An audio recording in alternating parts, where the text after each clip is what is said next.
Okay, welcome back to the channel. Welcome back. Got three people up in here. Smash the like button for us, please. Smash that like button. Who we got up in here so far? JJ, James Jameson, thank you for showing up to the chat.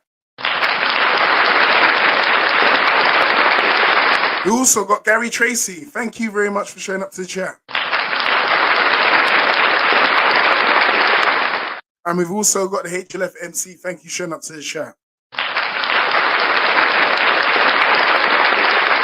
Okay. Right. Seen the headline. You seen the headline for the live stream today. Floyd Mayweather. Well, where is Floyd Mayweather? This is the thing. So what we do know is Floyd Mayweather was detained a few months ago. He was detained a few months ago in Dubai. Hang on a second.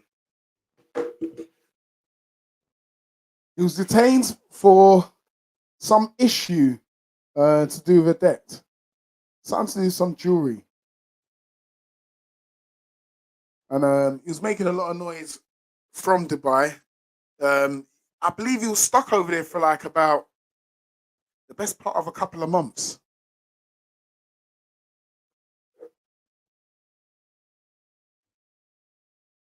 So he was over there for a few months. Listen, eventually I believe he's made his way back to the US. So I've heard. But has anyone seen Floyd in public? Has he been seen in public? First off, has Floyd Mayweather been seen in public? Because I know there's a lot of talk about Floyd posting stuff on his Instagram, stuff like that, social media messages and stuff like that. But you got to remember, we live in a remote world where. Hang on a second, I think my mic's going out. 1 2. 1 2 1 2. Okay. We live in a world where, you can message and tweet from anywhere in the world. Anywhere in the world you can message and tweet from. You don't have to be in any particular country to get a message across. All right. So hang on a second. I'm just gonna go into my Instagram.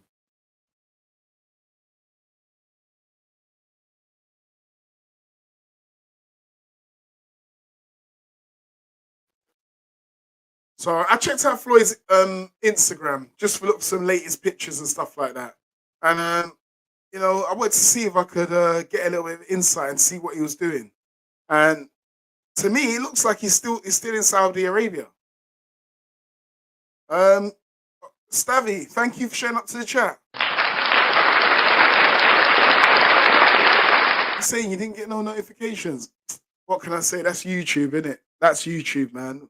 Unfortunately, this is what YouTube do. This is what they've been doing for the past year, I think. They delete messages as well.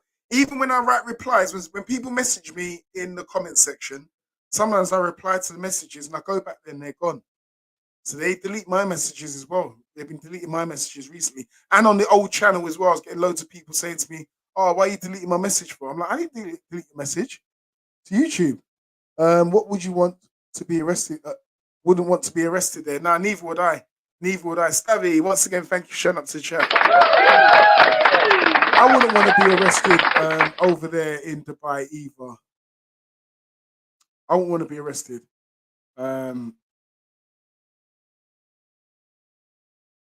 Floyd, obviously, when he was over there, he was talking about some bank account he had with $750 million in it. This is what Floyd said. You can hear me laughing a little bit now because I'm like, Floyd, really?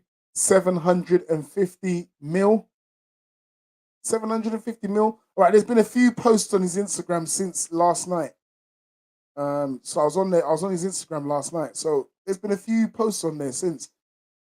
Stavy, maybe you can help us out here. Obviously, you're in the States. Has Floyd Mayweather been seen in public? Since the world found out he was being detained in Dubai, since then, has he been seen in public? Because so far as I know, or I can see, it seems like he hasn't. Right? We've got his Instagram up here. And we can see this picture here, right? First off, look, we go back here. Look at this picture here. He's still in Dubai. This picture was taken in Dubai. Look, it even says Floyd Mayweather, Dubai, United Arab Emirates. So it seems like it's about 6 weeks old. He posted it 6 weeks ago. We've got another one here for an exhibition fight. He's supposed to have an exhibition. I don't know, was it an exhibition? Mexico, I'll see you soon. Stay tuned for details about the up and coming exhibition. Floyd was meant to turn up to a press conference, and it was a no-show. They allegedly they had £1 million. They were giving him £1 million just to show up, and he didn't show. We know Floyd loves money. Just to show your face to an event, get paid £1 million, no matter how much money you got, you're gonna show up. Floyd didn't show. He didn't show to this event, right? So now we got this picture here with Floyd Mayweather, Floyd Money Mayweather with Richard Schaefer. It's an old picture, but we know what's going on at the moment between Floyd and Leonard Ellaby. Now, again, what is going on between Floyd and Leonard Ellaby? Leonard Ellaby has been relieved of his duties as CEO of Mayweather Promotions, and Richard Schaefer has now been appointed the new CEO of Mayweather Promotions. Again, has Floyd been seen in public? Because this is an old picture. If you're going to appoint somebody as your new CEO, surely you'd want to take a fresh picture with him to show you this is the face of my company now. This is an old picture of Richard Schaefer. Richard Schaefer's now got a full head of grey hair. This was done in 2013. This picture is 9 years old. Where is Floyd Mayweather? I want to know where is Floyd Mayweather? Because I don't believe he's been seen in public. Let me go through some of your comments quickly. Maybe Fury's best friend, Daniel Kinnahan, could help smuggle Floyd out. Costs more money, though. Yeah, well, Floyd said he's got the money. He's money May.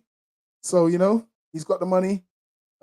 Maybe Leonard, this is what I've been hearing. Allegedly, maybe Leonard Ellaby didn't release the funds early enough to release Floyd. Thus the reason why Floyd is now upset with Leonard. I mean, what's going on between them two? There's been not much news. What is actually going on between Leonard Ellaby and Floyd Mayweather? The Sun said, hold on a second. The Sun said he is rematching Gotti today. Oh, yeah, I heard he was going to rematch Gotti, but apparently he never showed up to his press conference. A fast fight. Yeah, it's a fast fight. Rick Glazer. Yes, I know who Rick Glazer is, Stavy. I do follow him on Twitter or X, but I rarely go onto that website, mate, these days, to say the truth. I was heavy on X or Twitter, I would say, 217, 216, 217, 218, 219, and then I kind of dropped off after that. But I still got an account. Let me see what you're saying. Do you follow Rick Glazer? He said Floyd was in Dubai and owed a couple of million for jewelry. Yeah, I did a live stream on that on my old channel. They said, when you go back to America, send us the money or else the bank interest in Dubai would have been 10K. Whoa. So they actually let him go without paying it. Because I thought they were holding him until it gets paid. Where's the money, Floyd? Floyd went back to America and months went by and he never paid. Floyd went back to Dubai. Okay, like no big deal. And they blocked his passport. Okay. Stavy, thank you very much. Stavy just cleared this up. So he did something before. Right, okay. He did something before. Obviously, yeah, and then he went back. He owed some jewelry. And then he went back. They said, pay. Okay, they let him go. And they said, just pay the money. And he didn't pay it. And then he's gone back and then they've held him. Ah, something like that. Loz D, what's going on, my guy? Thank you for showing up to the chat. Thank you, Loz. What's up, my guy? Thank you for showing up to the chat. I haven't saw Floyd in American channels. This is the thing. See, now Stavy's out there in the States, and he hasn't seen Floyd publicly on any channel or anywhere. And if we go to his social media, the Instagram, where Floyd likes to post regularly, Instagram, there's no current pictures of him in public. I mean, what's this here? This looks like a hotel room. This could be a hotel room. Okay. Okay, he's with his grandson here. Again, this could be old footage.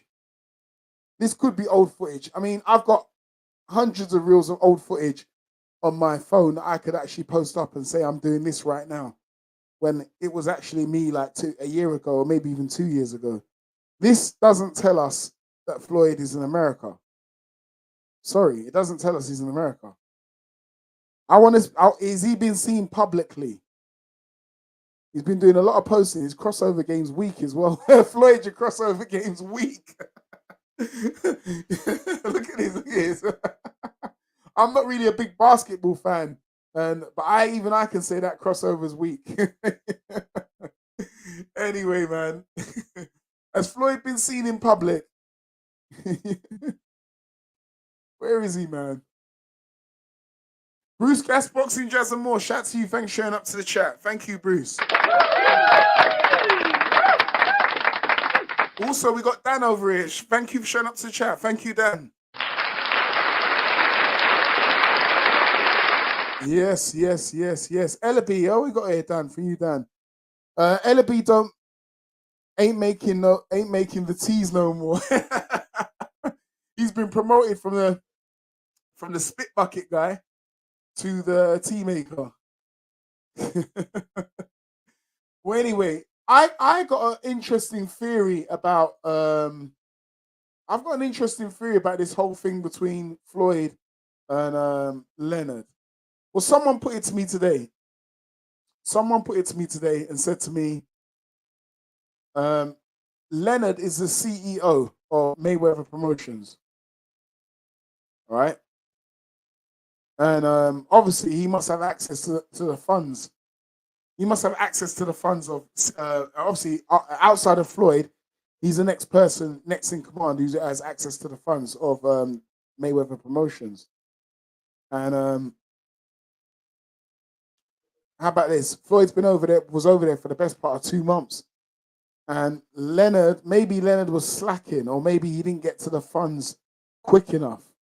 It left Floyd stranded over there.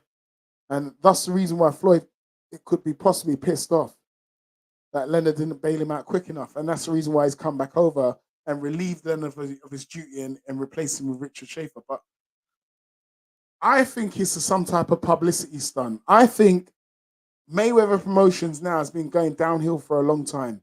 A lot of fighters are leaving Mayweather Promotions. A lot of fighters are talking about Mayweather Promotions being not providing them enough fights, not providing them enough support. It ain't a big thing being with Mayweather Promotions right now. If you're not Gervonta Tank Davis, or at that particular time, then they're not really looking at you. Like now, they're pushing Kamel Moulton. He's the only fighter I really know that they have. So Mayweather Promotions ain't in a great place at the moment, and Leonard doesn't seem to be, being able to get the company up and running off their feet. Leonard being a spit bucket guy, he's not really. I don't know. Maybe he's not really a promoter, really, is he? I've never known Leonard to be a promoter. So why not get a guy who has proven experience in Richard Schaefer, proven experience, and bring him in and to replace Leonard? But Leonard's not being thrown out and saying, "See you later, Leonard. We don't want you no more." Leonard is being pushed over to Gervonta Tank Davis Promotions, who I believe at some point will be made CEO of Gervonta Tank Davis Promotions. And obviously, Gervonta Tank Davis and Leonard, they get on pretty well. So that's what I see. I see it as a publicity stunt, right? The whole thing with Floyd not being friends with Leonard and all that, and sacking him. I think it's a publicity stunt. And I think Richard Schaefer coming over is Floyd's way of saying we're going to be serious about boxing now. We're going to bring in a proven name to try and build my brand. One of Oscar's ex guys to come over here and build the brand, because Golden Boy Promotions is a lot better than Mayweather Promotions. Let's have it straight. By now, we would have thought that Floyd would have been like a top promoter. He's been retired for best part of how many years, man? He's I would say he's been retired for like 10 years now. Basically, you would have thought that his promotional company would have gone through the roof, but it hasn't. Anyway, we move on quickly. Dubai tried to save Floyd's money, but it was bad business. He never sent the money. Well, well, tried to save Floyd money. Yeah. Well, what can we say? If he didn't pay them, then they're gonna say, well, we need our money, bro. That's coming from Rick Glazer. Okay, okay. Yeah, no worries, man. I did promise you one long time ago, and obviously it's a new channel, so we got to start like wrenching a few people up. So yeah, man. No worries, no worries, Stabby, man. No worries. He's hiding out somewhere with John Fury. The turnip head.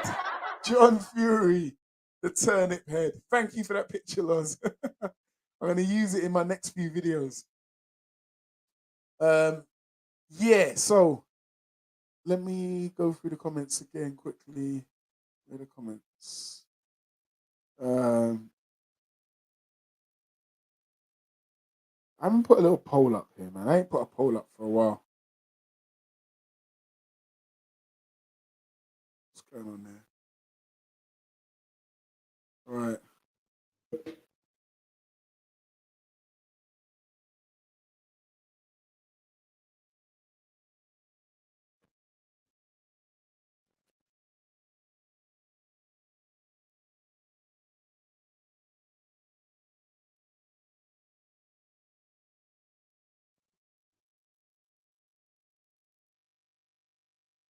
So I see a lot of these YouTube channels talking, they're making a lot of noise talking about Floyd. Floyd's done this, Floyd's done that.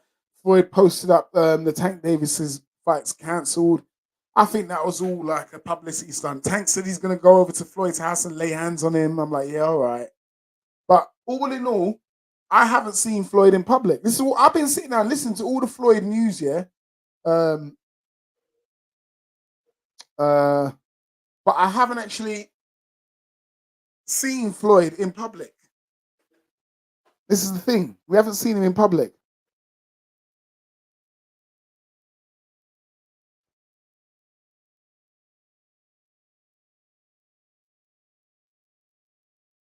So uh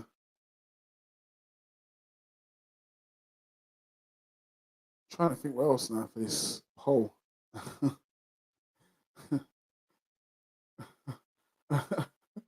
Hang on a second.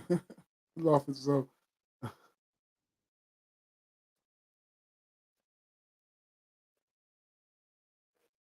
All right, it's just a polls up, man. Um, I don't know, man. Where is Floyd Mayweather, man? Dick, Dick Turnip. You're killing me, Loz, with this Dick Turnip thing, man. I just want to drop it. Carry okay. Yeah, Jay, okay. Stavy, I always thought Mayweather promotions was odd. Did you notice outside of Tank, they really have no fighters? Yep. These young American fighters you think would be signed with Floyd. Exactly. Who's Mickey Bay? Is it Mickey Bay? He was one of his fighters. What's the other guy now that's fighting at top rank? Oh man, what's his name again, man?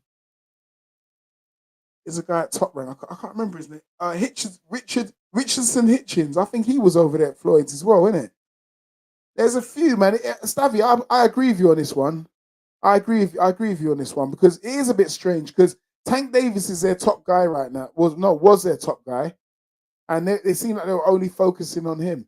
Now, obviously, it seems like they're making it out like they're not friends and they're and Tank's doing his own thing. 1 second, my battery's about to die.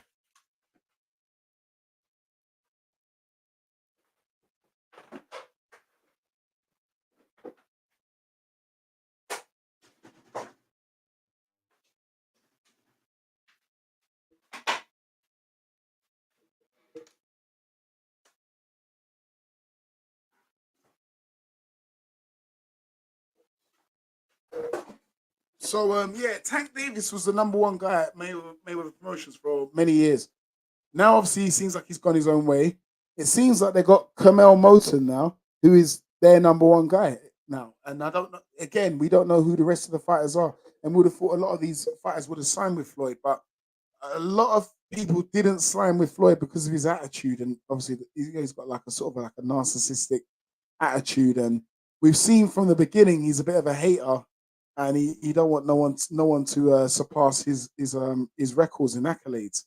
So it kind of like we've seen what down the years we've seen the whole thing with Tank not fighting none of these top fighters, avoiding Lomachenko.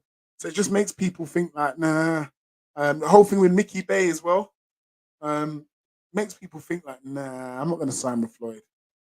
I ain't signing with Floyd. JJ, I remember Floyd when he was in England.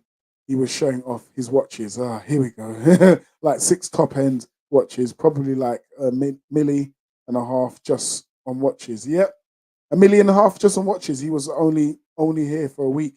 You know he's got a watch that's worth 20 mil. He said there's six top watch end watches, a million and a half. Bro, he's got a watch that's worth 20 mil. I spoke about that on a live stream.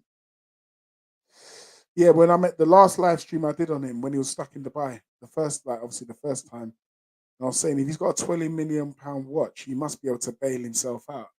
If you got no cash, you best sell the watch.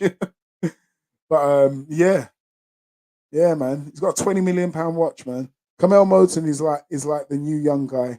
I only know about that sign to Floyd. Yeah, Kamel Moton's a new poster boy of the money team, innit? Mayweather Promotions, and it's a funny joke that was going around. Obviously, Kamel Moton's got a little bit of he's got a slight resemblance to Tank Davis, and there's a bit of a joke going around that saying Floyd and Leonard have been cloning. They've cloned Tank. They got like the blueprint to clone Tank. So when Kamel Moton gets old and obviously he retires, whatever, or passes on, they're going to bring another one that looks like Tank. Do you know what I mean? But yeah, just thought I'd mention it anyway. Still, where's the money, Floyd? Where's the money, Floyd? Hey, where is Floyd though? This is what I'm saying. Where is Floyd Mayweather? Mayweather Promotions had I believe Savannah Marshall. Yes, they did, but it's no Clarissa Shields or any other American names with Floyd. Yeah, yeah, yeah. Do you know what? Recently, Clarissa Shields came out and said that Mayweather tried to sign her. But I do remember her complaining a couple of years ago to Floyd, to his face, saying, "Oh, why didn't you sign me? You went and signed her, but you wouldn't sign me." Well, maybe Floyd didn't like your attitude. That's what I think. That's the only reason why I can think why he didn't want to sign her. Maybe it was her attitude. He looked at her and thought, "Nah, I'm not going to get on with this girl." So I don't know, whatever it is. But yeah, 20 million watch, man. 20 mil. 20 mil. Yeah, we got 20. Yeah. Nobody wants to sign with Floyd. He can't share the spotlight even with his own fighters. That's the thing about him. He can't. And Floyd only got Tank because Adrian Broner, who was Tank's best friend, brought him to Floyd. Yeah, it was. It's true. Yeah, you're true. But right about that. I remember that. Yeah, Adrian Broner. I don't think Adrian Broner is fit. I know people think he's finished. I don't think he's finished. I think he just needs to be a bit more active. A lot of people think he's finished, but I don't know. I've got another opinion on Broner. I think he just needs to be a bit more active. In the last two rounds of his fight with Blair Cobbs, he was actually looking better. For me, I think he just needs to be more active and stay training and stay on his boxing for a couple of years, and he might just I'm not saying I don't know if Rolly Romero can win a belt, Adrian Broner can capture a title again. That's all I'm going to say. It defies logic how the super wealthy managed to blow through hundreds of millions, but it seems to be possible. It is possible. So is Floyd struggling for cash? This is the big question. Is he struggling for cash? I never really like to look at another man's pockets, but when you get people that are very boastful, always bragging, braggadocious, wanting to show off all the time, and then they get into problems like Floyd got into like being stuck in Dubai for a few mil, you're like, now I'm gonna have to ask questions. I'm gonna have to ask some questions now. Like, why are you there, bro? Like, and again, he was on a live stream, Instagram live, and he was talking about one of his bank accounts having 750 mil in the account. Then why are you being held in a foreign country for a debt if you got that amount of cash, liquid cash in your account? It doesn't make sense. Women's boxing, that shizzle ain't making no money. For real. Savannah Marshall's just joined the PFL and she had a fight as well. She didn't do too bad. See, that goes to show there's no money in women's boxing. And Savannah Marshall is trying to get a rematch with Clarissa Shields in the cage. Not in boxing, in the cage. So that goes to show you women's boxing's, there's no revenue in it. All right. Savannah Marshall was trolling Clarissa Shields a couple of years ago about her trying to become an MMA fighter. Now Savannah Marshall has signed a deal with an MMA outfit, the same one as Clarissa. She's had a fight and now she's called Clarissa out for a fight in the octagon or they call it the smart cage. Yeah, it is what it is. Mayweather promotion started back in 2007, and uh, if you look up to now, the stable of fighters has been weak. It has. It has. How many champions has come out of Mayweather as Mayweather Promotions made? I wouldn't even call Tank Davis a champion. I'm sorry. All right, he's a champion at 130. He won a belt at 130, then I believe he lost it on the scales. Um, he's meant to be the WBA champion at 135. Sorry, I don't even see him as that because we've seen a gang of champions run through that division when he was there. Teofimo Lopez, Devin Haney, Vasily Lomachenko. We've seen Richard Comey. We've seen champions in that division. He didn't fight none of them. Now he's got to sit in it. All these guys have left the division and now he's got a belt. I'm like, get out of here, bro. WBA champion, my ass. Forget that. You ain't no champion. You're a belt holder. So, how many champions has Mayweather Promotions produced since 2000? Stavi's put the thing out there. 2007. How many champions have they produced? Zip. None. Nada.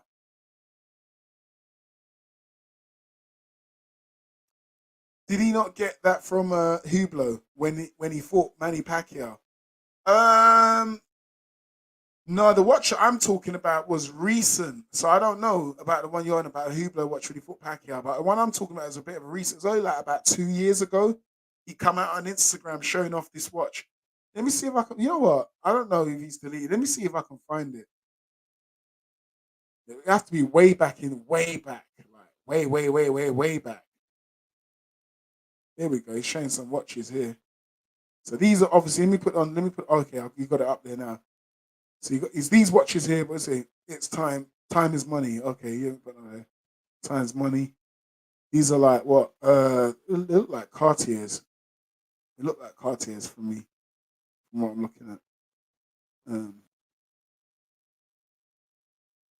this guy does look at this guy with his luminous bag. This, bro, something's wrong with Floyd, man. I'm telling you, bro. Look at this bag, bro. Look at this bag. If you're a male, are you gonna be walking around with a bag like that, bro? There's something wrong with this dude, man. Seriously, look at the bag.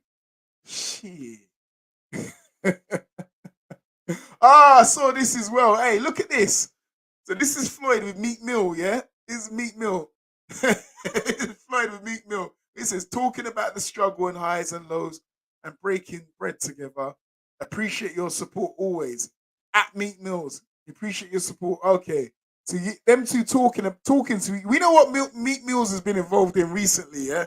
Right? We know what Meek Mills has been involved in recently.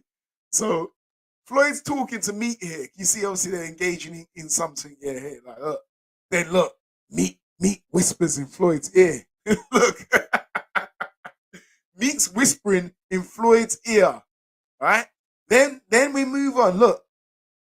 Oh, what did Meek just? Oh no, hang on a second, man. What's going on here, man? Come on, man.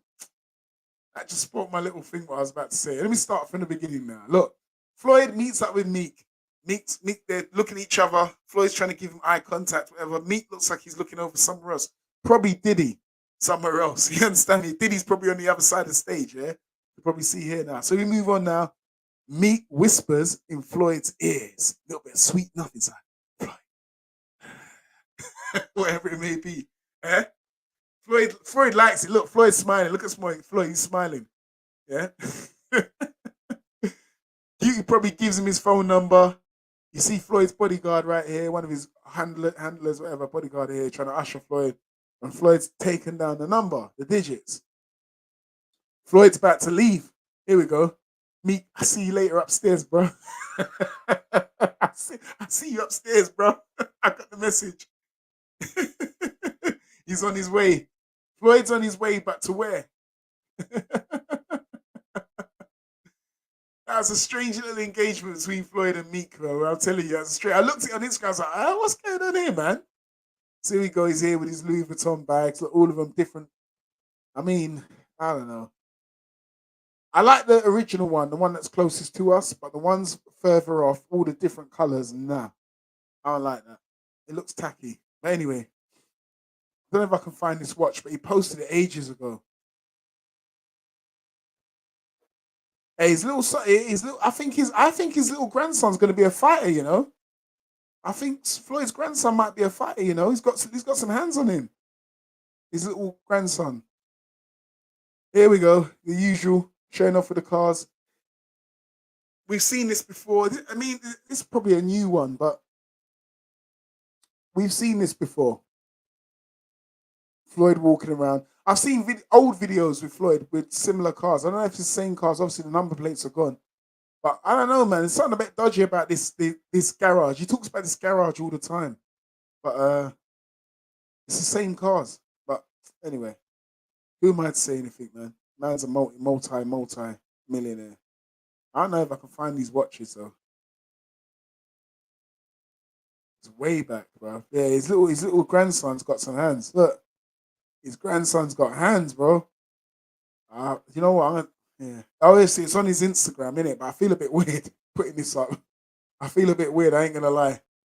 Yeah, I'm not comfortable with that. So, because obviously he's a kid, but even though it's on his Instagram, I'm not comfortable with that. But yeah, no. Going back, I don't know. I don't know. If I can find this.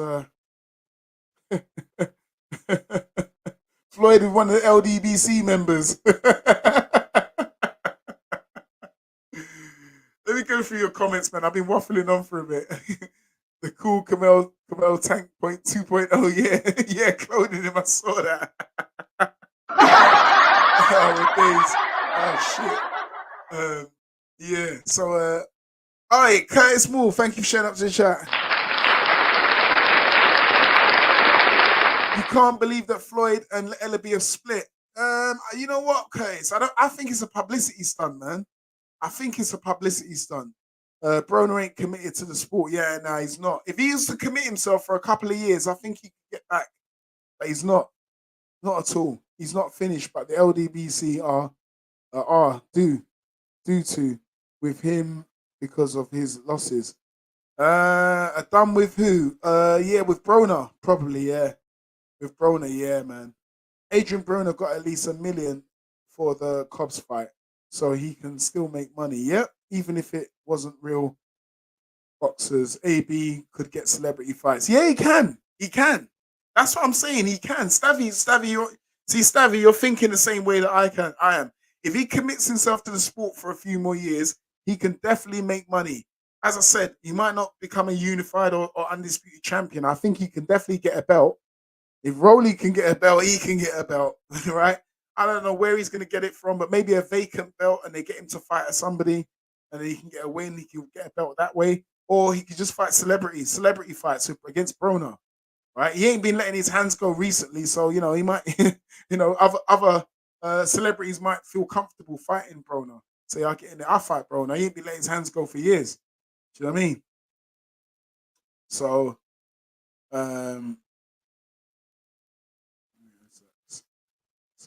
okay. You got it in the comments. Let me have a look. Hold on a second. Yeah, that's it. What's your take on tonight's Sky card, Outlaw? I like Ben Whitaker, but his showboating is OTT. Gary. Yeah, I forgot there's a card on the UK. Chris William Smith versus Richard Riakpo. Okay, so Whitaker's on the undercard as well. Here's my thoughts on Whitaker, right? I'm gonna watch the Sky card. I want to watch Riakpo versus William Smith. In fact, you know what? I'm gonna go. I want to go live for that fight, so I'm gonna put out a notification for it. I want to go live for that fight. Um, I've got something to do, so I'm gonna have to schedule it and then come back in, do the live, and then might go back out again. But yeah, that's going to be a good fight. I'm interested to watch that fight. But Ben, as we're talking about Ben Whitaker and his showboating, I have no problem with his showboating. I know that people say it's OTT, right? And I believe it is a little bit OTT. You're right. But here's what I say. One of the reasons why it's OTT is because it's the level of opposition. He needs to step up in his level of opposition. Once he steps up in level, then the showboating will there'll be less showboating. That's what I believe. He's the level he's fighting is too low, and it's too easy for him, and that's the reason why he's constantly showboating. But when he gets to fight some proper fighters, some fighters that are going to give him stuff to worry about, that showboating will stop. I guarantee it will stop. Almost guarantee it will stop. I can mention a few things, right? Look at in the case of Tyson Fury. When he fights serious fights, when he fights fighters that he knows he could possibly lose, yes, when he respects the opponent, you don't see no showboating from him. Outside of the Usyk fight, because that was strange. I made a few videos on that. Outside of the Usyk fight, you don't see him showboating when he's, when he fought Wilder the second time and the third time. The first time he did showboat again because he was trying to create an illusion that he's winning the fight, even though he didn't need to. Because he did, I believe he did win the fight, but even though it was a draw, but he was trying to create that illusion. Similar thing to what he did to Usyk. But outside of those fights, the second fight, the third fight, it's like he took them really seriously, and there was no showboating. Because I was wondering, like, why is Fury not showboating in the second fight? Why did he not showboat in the third fight? You got to think of it. And if you look at how can I say Prince Nazim Hamid, that he used to showboat, constantly showboat. He was like a Ben Whitaker. People used to get annoyed with Nazim, saying his showboating is disrespectful, it's excessive, it's over the top. I don't care to see it, whatever. The minute he stepped up in opposition and he fought Marco Antonio Barrera, he tried to showboat, and look what happened. He tried to showboat and he got his ass beat. Same with Fury. He tried to showboat against Usyk. Look what happened. I know Stavy's not going to like that, but look what happened. Anyway, Jake Paul beats Mike Tyson. People would watch a Jake Paul versus Adrian Broner fight. Adrian Broner's too small, man. Adrian Broner's too small. Too small for Jake Paul, man. And obviously he's not at the top of his game at the moment. I wouldn't want to see that fight, to tell you the truth. Savannah won her PFL fight. Yeah, she won. How did she look? She looked all right, She looked all right. She was all right. Even on the ground, Stavy, she was all right. Because when the girl that she was fighting was she meant to be like she's a Brazilian girl, a kickboxing champion, and also the Brazilians, they're always good at jiu-jitsu. So the girl took her down, and she did all right on the ground. She put her in a guard, and then eventually she got to her feet. And Savannah's stand-up was way better than the kickboxer. Like, you can see Savannah's boxing skills were far, far, far superior to the kickboxer skills. A champion kickboxer and a champion boxer, the stand-up wasn't even close, man. She was getting kicked a bit. The girl kicked her. That's how she took her to ground, to tell you the truth. She actually kicked her legs out from under her and then jumped on her. So boxers will always struggle when it comes to the leg kicks. But if a boxer can close the range, knows how to close that range and get into striking range, hand striking range, where the kickboxer can't kick no more, he has to strike, the boxer's always going to win. And that's what Marshall did. Savannah did. She closed the range. So when she got kicked a few times, she realized, and she's like, right, that's it. Next time I stand up, I'm going to close the range so she can't kick me. So when she got into the pocket, the other girl didn't stand a chance, man. It was a good fight, though. Really good fight. Clarissa came out, and then they both called each other out for a fight. Is what it is. Nobody with a brain has 750 million in the bank account. That money should be working. Yeah, for real. That's true. That's true. Savannah versus Chris Emmett will be lit. Yeah, it wouldn't be a good. That'll be a good fight. It'll be a very good fight because it'll be 4 ounce gloves. Is it 4 ounce gloves? 6 ounce, 4 ounce. There'll be 4 ounce gloves, and them two will just slug it out. You might see a little bit of wrestling. No one's there. There ain't gonna be no takedowns, but it would just be like almost like a fist fight. You see, Clarissa's skills. Obviously, Clarissa's skills I believe are better than Savannah Marshall's. Savannah Marshall has an arm reach advantage and stuff like that.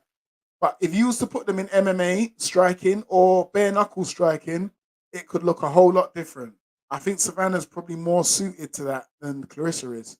Clarissa's more suited to be in the ring with the gloves, and I think Savannah, with looking at how she looked in the octagon or the smart cage, she looked like a far more devastating puncher than Clarissa did. Because I see Clarissa laying hands on these MMA girls and she ain't hurting them. She's not hurting them. But when Savannah hit that girl, she knew about it. Anyway, Tank has finally called out Loma, so hopefully we get that. We get that if he beats Martin. Stavy, too little, too late, man. Too little, too late.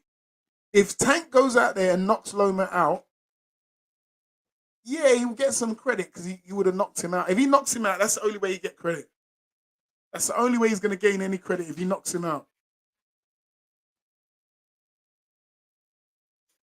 Right, that's the only way I see it. If he goes and wins a points decision, no good, man. No good because Loma's already lost to Teofimo Lopez and Devin Haney, so it's not gonna look great for him. Yeah, them watches look awful, innit? He probably paid 5 million for the bag. Yeah, and got the bag for and got a bag for life for a quid. Curtis, Floyd actually wants people to be jealous and envious of him. He gets off on it. Yeah, he does. Wizard Sleeves, what's going on? Thank you for showing up to the chat. Mayweather's rum bum and backy is booked. Yeah, he's done. I think he's finished that in the game of boxing, man. I think he's finished, man. Mayweather just back in November signed distribution agreement with some southern wine seller, huh? So he got to be making money. Ah, okay. So he signed a deal with a wine seller. Do you remember when Floyd did the crypto scam? I believe he's still getting caught for that, the crypto scam. He owes the IRS. Maybe Floyd owes the IRS. Maybe. Obviously, the American version of the uh, of our taxman, Inland Revenue, over here, Inland Revenue. Stavy, obviously you're the representative of the United States in this chat on this channel over here now, because obviously I believe you're the only one from the States that's in here at the moment. Can you give me some insight, maybe a little bit, just a short summary, maybe what's going on in America? What's the feeling like in America now? The petrodollar's over. The petrodollar's now finished. No more oil being sold in dollars. Thus, the American dollar's weakened. The almighty dollar is now going to get hammered on the stock market, I believe. Now that the petrodollar is no more, the Saudis now have made a deal with the BRICS, China and Russia, and I believe America's going to struggle now. We could be looking at a recession in America with the Feds raising interest rates. What is the feeling in America? Do people actually know that something's going to be they're on the verge of something, or are they still just partying with their heads in the cloud? Let me know what you've. Let me know. Let me know. Anyway, JAO5, thank you for showing up to the chat.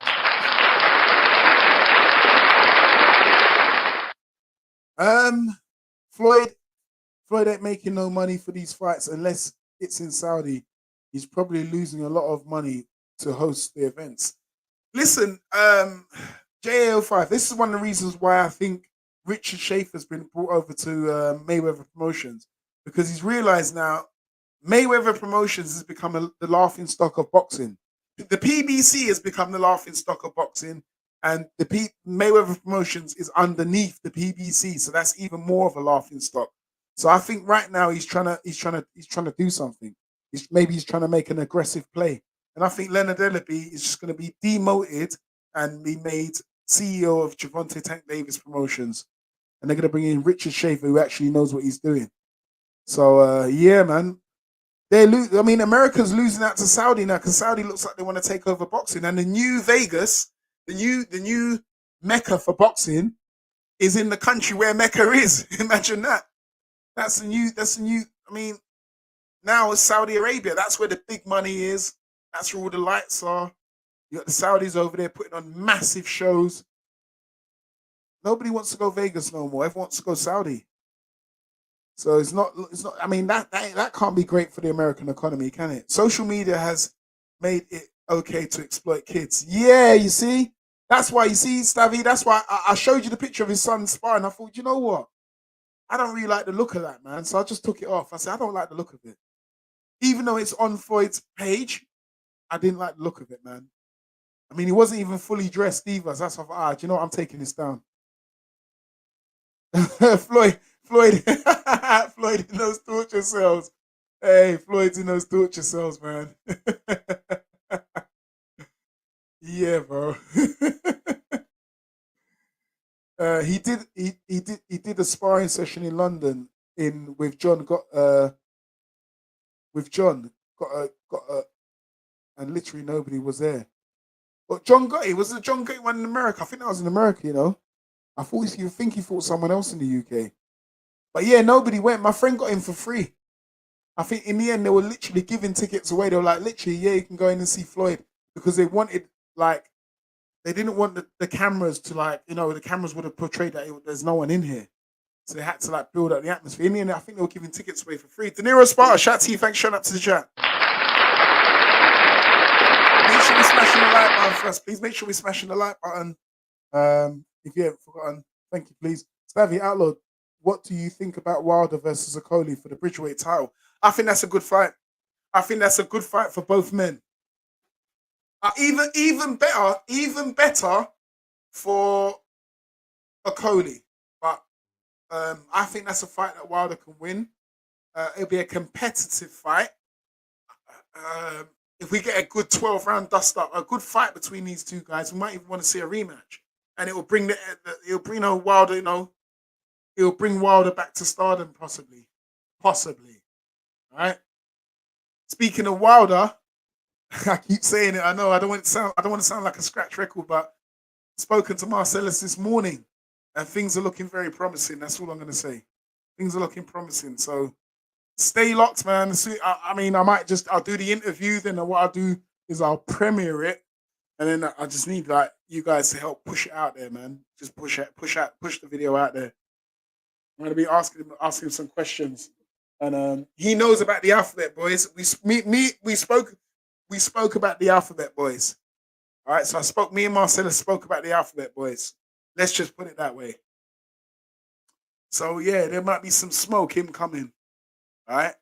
I like the showboating. He reminds me of Nazik Prince Nazim. Yeah, I don't mind it. Listen, I'm not gonna lie. It is a bit excessive.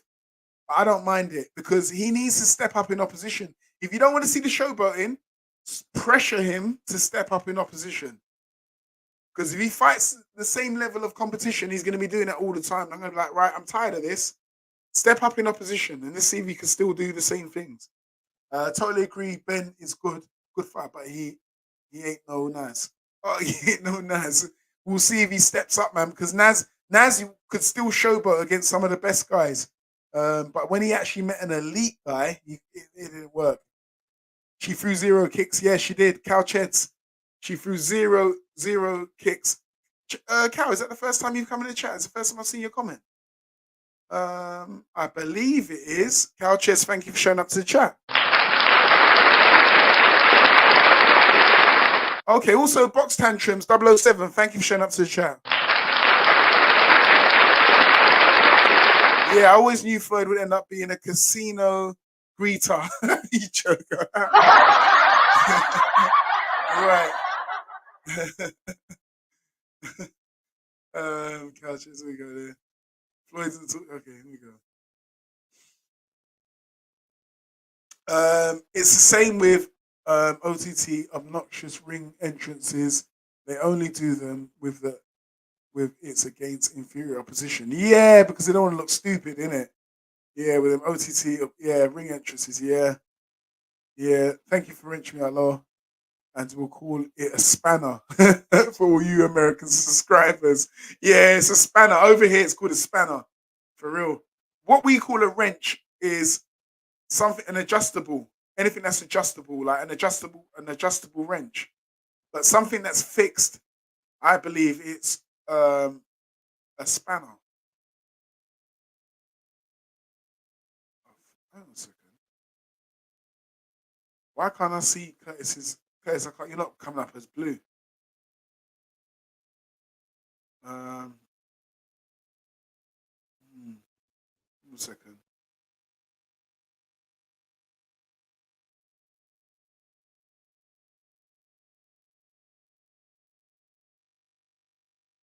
Okay.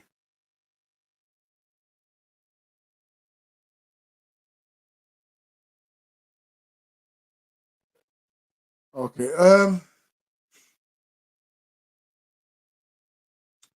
Yeah. Thanks a lot for that, Curtis. Anyway, Jacob and Co make ugly watches for fools. Yeah, yeah, yeah. I don't like none of Jacob's watches.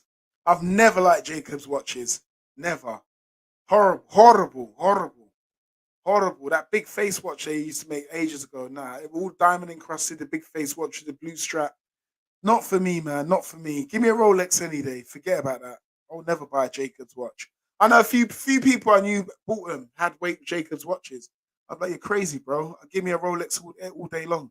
Those Jacob watches like, probably ain't worth much these days. Nobody beats the tax man. Now, yep, yep, yep, yep. First off, yeah, nobody beats the tax man, and yeah, yeah, I believe this is on its way. Definitely. WW3. Yeah, WW3 is on its way. That's like I see. That's what I see with Clarissa. Her lack of power hurts in her MMA. She's too she's too far behind to be a good wrestler. Yeah, she ain't gonna be a good wrestler now. What she can do is work on her takedown defense though, to keep it standing. Work on her takedown defense, and then work on her jiu-jitsu off her back. Off her back so she can get to her feet. That's generally what strikers do when they move over to MMA. They work on the takedown defense, work on the jiu-jitsu as well. Defensive jiu-jitsu, then eventually they can work on offensive jiu-jitsu. Yep, see, second person. It's coming, man. It's coming. It's coming. Honestly, Outlaw, I don't know anything about it. That's news to me. Stavy, have a look, bro. I mean, we're in England, yeah. I'm in England, and like, I mean, look here. You got JJ. I believe he's in the UK. We've got Cowcheds, obviously obviously in the UK. I believe in the UK, and we all know it's happening. The petrodollar. Go on YouTube and just type in petrodollar, and you see a load of videos will come up, and you'll see that America is in trouble because Saudis have now the deal. Listen, America made a deal. Henry Kissinger made a deal with the Saudis back in the 1970s. How was it 1970s to sell all of their oil assets in dollars, and I think the rest of the world followed. As soon as the Saudis did it, the rest of the world followed. So any export, anything that's exported, any commodity that is exported from country to country is sold in dollars, and that's what keeps the strength of the dollar. But now the Saudis have said, no more. Our deal's done with you. They now signed a deal with the BRICS, who are basically China and Russia. They're now doing a deal with China and Russia. I don't know what they're going to start selling their oil in, but if they start selling their oil in rubles, there's going to be big problems. That's all I'm going to say. Big problems, and now America's missing out on a big chunk of cash because um, global assets, global commodities are no longer going to be traded in dollars. And if America's economy is being threatened, we know what happens when America's economy becomes threatened. Yeah, we bring out the artillery. Bring out the artillery. Um, Yeah, what's that? The orangutan is a good reach. Oh, he has a good reach. He has a good reach. That's Floyd, one of the LDBC members, man. Mayweather became a rabbi. That's why Schaefer is coming in. Top jeweler. Yeah, yeah. What's the new word for him again? We was talking about yesterday. What was he calling him yesterday? Someone put it in here yesterday. Was it, what was it again? I can't remember. I'm a bad American representative. Don't worry about that, man. Don't worry about that. So I guess what I said is right. Most Americans don't even realize what's going to happen. Most Americans don't realize what is happening and what is about to happen because your economy is about to go. Listen, something's about to happen to the economy very soon. That's what I'm gonna say. The Feds are going to raise the interest rate and it's going to bury the dollar and foreign interests. Foreign investors are going to start um, pulling out of America because the dollar's good weak. Dollar's weak, and it's not a reserve currency anymore. You know, I had some crypto. They got the American dollar crypto. Lucky I pulled out of that a good few months ago, man. I'm glad I pulled out a good few months ago. I ain't checked the price of it now. It must be getting tanked now. It must be tanking. We're gonna couches. Floyd makes them do the Diddy dance in their pants. He's still locked up. This is what. Whoa, James Madden. Thank you for showing up to the chat. This is the thing. There's been no recent pictures of Floyd. No recent pictures. No. When I mean recent pictures in public, I want to see him in public in America. I want him like, out somewhere in public. You know what I mean? Post a picture, Floyd Mayweather at wherever it may be in public. But his social media suggests that he's probably still in Dubai because the last time he took a picture in public, it was in Dubai. So is he still in Dubai? He could sack Leonard from Dubai if he wants to, easy, and then bring in Schaefer from Dubai, easy. Everything can be done over a mobile phone. He's got a picture on his Instagram with Richard Schaefer, but the picture's like 9 years old, nearly 10 years old. And that for me, that's alarm bells, red flags. You know what I mean? Why are you putting a 10-year-old picture of you and Richard Schaefer? It should be a recent picture. You've just appointed him to be the new CEO of your company. Why are you going to put a picture that's 9 years old? Stabby, you saw Bill Haney on TMZ interview with those kids. Ah, terrible, man. Terrible. Terrible. He put them on to get sympathy with Ryan cheating scandal. Terrible. Absolutely terrible. I when I saw that, I was like, what the hell is he doing? You're exploiting your kids, man. You're exploiting your kids, bro. Don't do that. Don't do that, man. Don't do that. I've noticed in General Floyd's uh, relevancy, he's really declined over the last 2 years. He has declined, and I think it's because of his eagerness to be in the limelight. Just pisses people off now. People are just like, "Oh, get lost, man. Go away, go away." He ain't got the respect like Mike Tyson has.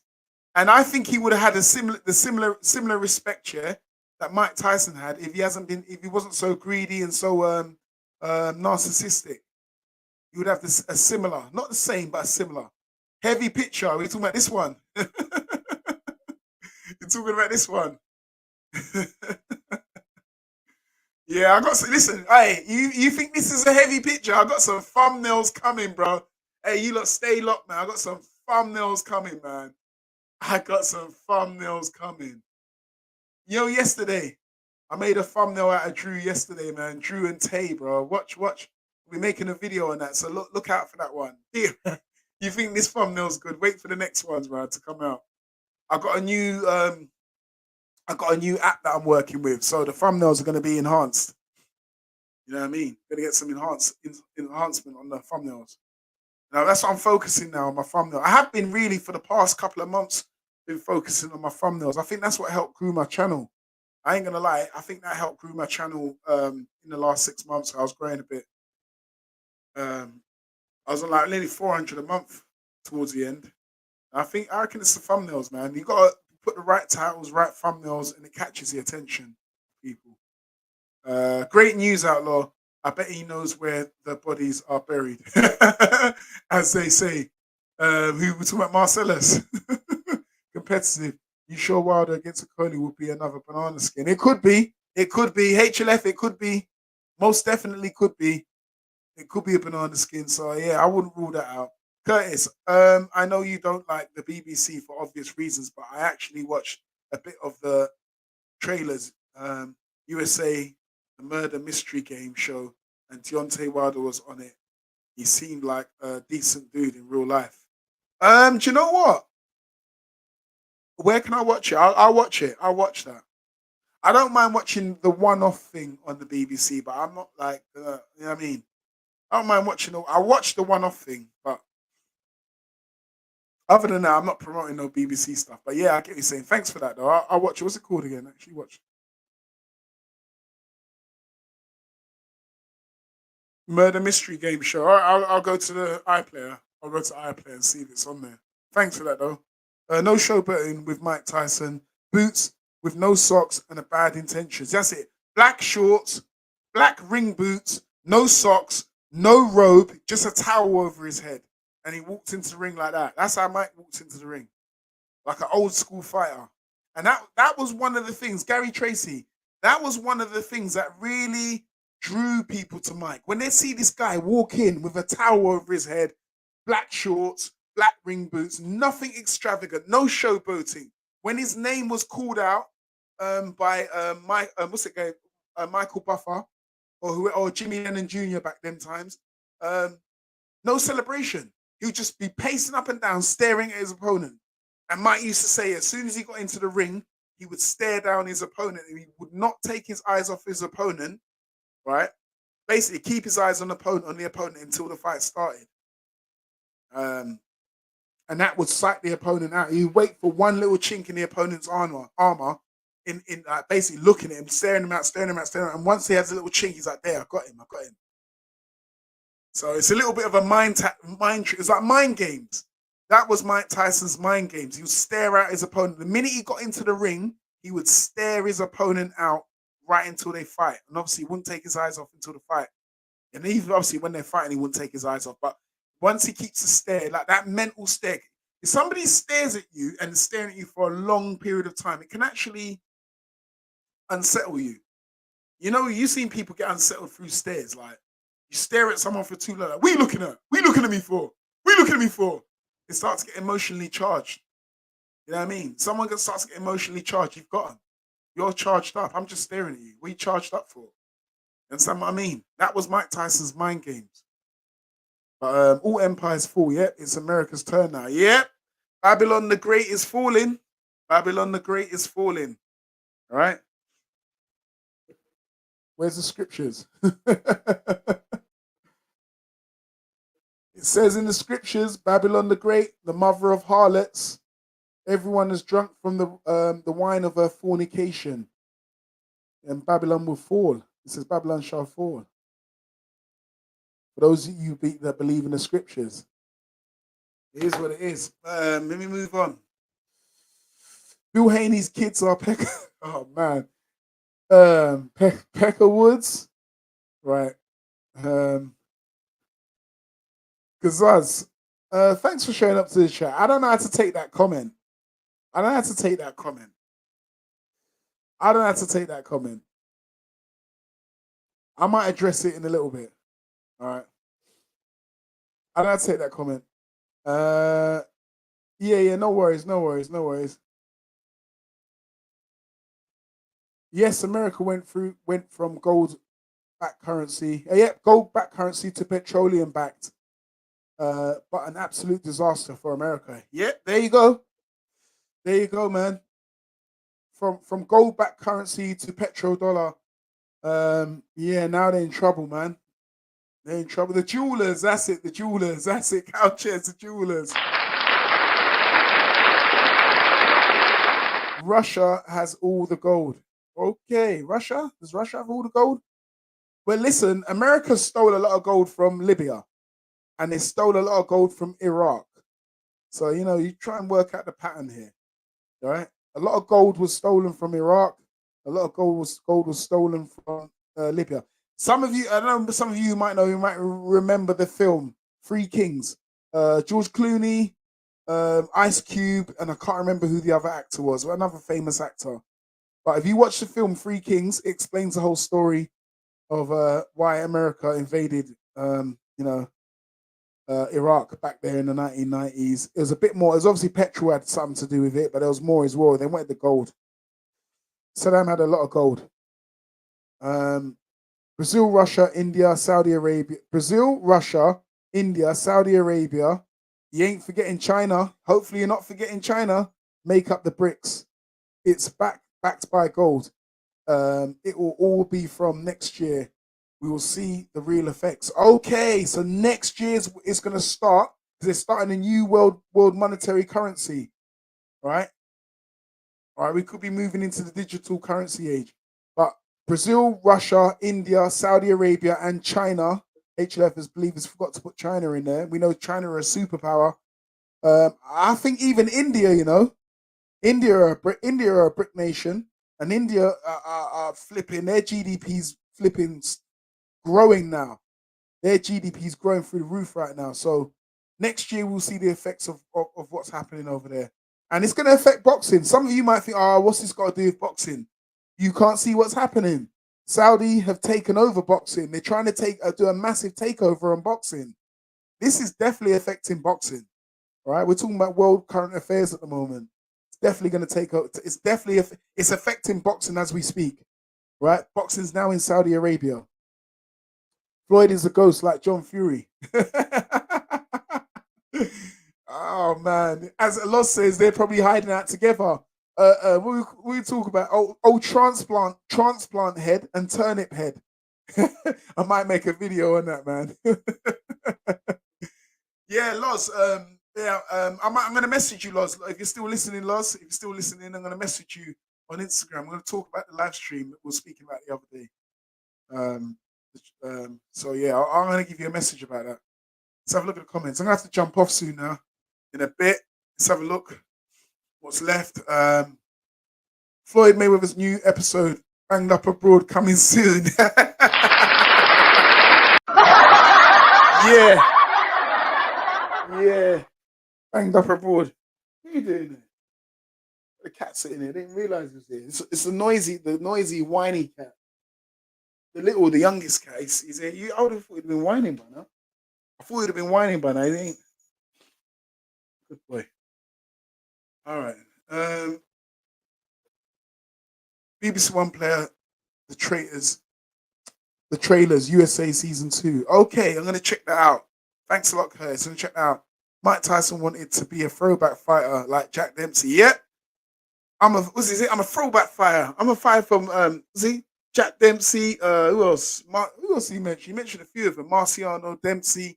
He used to watch those fighters, in it on tape. Obviously, those are like from Customato's years, isn't it? And obviously, Customato had a lot of tapes on those guys. So he might used to sit down and watch those guys. Customato obviously giving him access to all the tapes of all the old fights. So Mike used to just sit down and watch tapes upon tapes upon tapes upon tapes.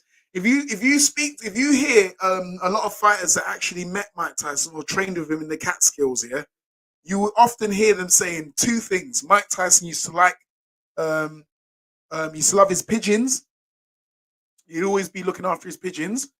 And another thing they used to say is Mike used to sit down and watch old tape. Mike used to bring a lot of these guys. I come back, have a watch. I got some old tape and some old footage on boxing. He used to sit down and study the old fighters.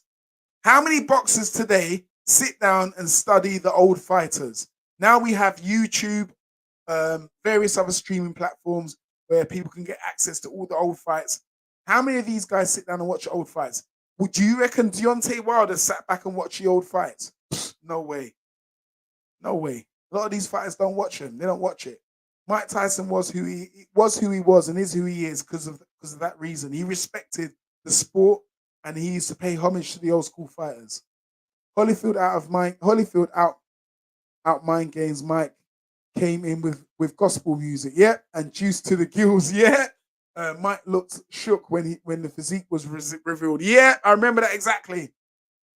Everyone thought Holyfield was going to get decimated by Mike. Holyfield came in singing gospel songs, all rejoicing, stuff like that. He came into the ring, he kept his robe on right up until they were gonna, when the referee called them together for the talk. Holyfield kept his robe on until they had the talk.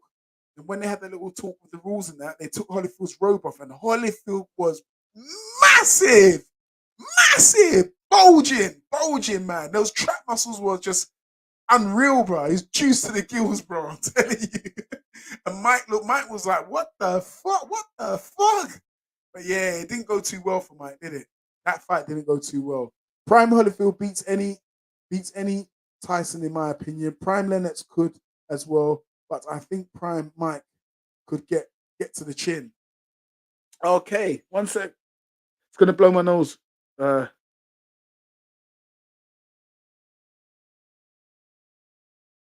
yeah, just had to pause the mic. You don't want to hear that. Yeah. Oh, listen. I can't argue with you, Stabby, man. I can't argue with that, man. Um, Prime Mike Tyson. Well, these guys in their prime. I think Mike Tyson would have Well, I think Mike Tyson stands more of a chance of beating Lennox in his prime than he would Holyfield. I just think Mike Tyson struggles against fighters of Holyfield's stature. Um, he's not. I mean, Holyfield's big. He's not tall, but he's not that much taller than Mike. Mike does well against the big heavyweights, the really big heavyweights. When it comes to the heavyweights, more or less his sort of size range, and he struggles. Um, we saw against Buster Douglas, he lost, and then obviously the Holyfield fights. But when he fights the big heavyweights, he seems to do very, very well against them. So yeah, listen, we're interested. I'm looking to do some interesting content with Loz anyway. So we're going to talk about the '90s heavyweights and Oleksandr Usyk and where he would fare against some of these '90s heavyweights, 1990s heavyweights. I've got to do a bit of research, more refreshing my mind on some of them as well. Some of the guys like what's that guy's name, man? Shit. See, I've forgotten. Ray Mercer. There's some guys out there. Donovan Razor Ruddock. I got to do a bit more research on them guys. Tommy Morrison was a good fighter as well, man. Don't dismiss Tommy Morrison. And he's a punch. Tommy Morrison, he had a good punch on him. He could punch hard. I know a lot of people used to dismiss him because he was in a Rocky film and all that. But listen. Tommy Morrison was a decent fighter. JJ, despite the BBC and the factor, um, should have been shut down for Savile and Rolf Harris and Gary Glitter gang. Yeah, they should have been. I don't like. I think they kind of got away easy with that, man. They didn't really sit too well with me, man. Oh yeah, well we'll sweep it under the. They swept it under the. They hid it for years, and then when it all came out, you know what I mean, and they were like protecting these guys, man. They were protecting these guys. That's what don't sit right with me. I think a lot of those guys that were protecting these guys, they should have been brought to justice and they should be going to jail. And because nobody was brought to justice and no one went to jail for it, then that just kind of me like, no, you know what I mean? F that. Yeah, man. Yeah, that's exactly it. Blatantly buggering channel, yeah. Blatantly buggering channel and also buggering British children. Buggering British children. So I'm not down with the BBC. Yeah, BBC home of Savile and his crew. Yeah. Bunch of flipping PDFs. They're a bunch of PDFs, man. All of them. Bunch of PDFs. So, you know what I mean? All those guys that protected Savile, protected Rolf Harris, protected Gary Glitter, all those guys should face justice.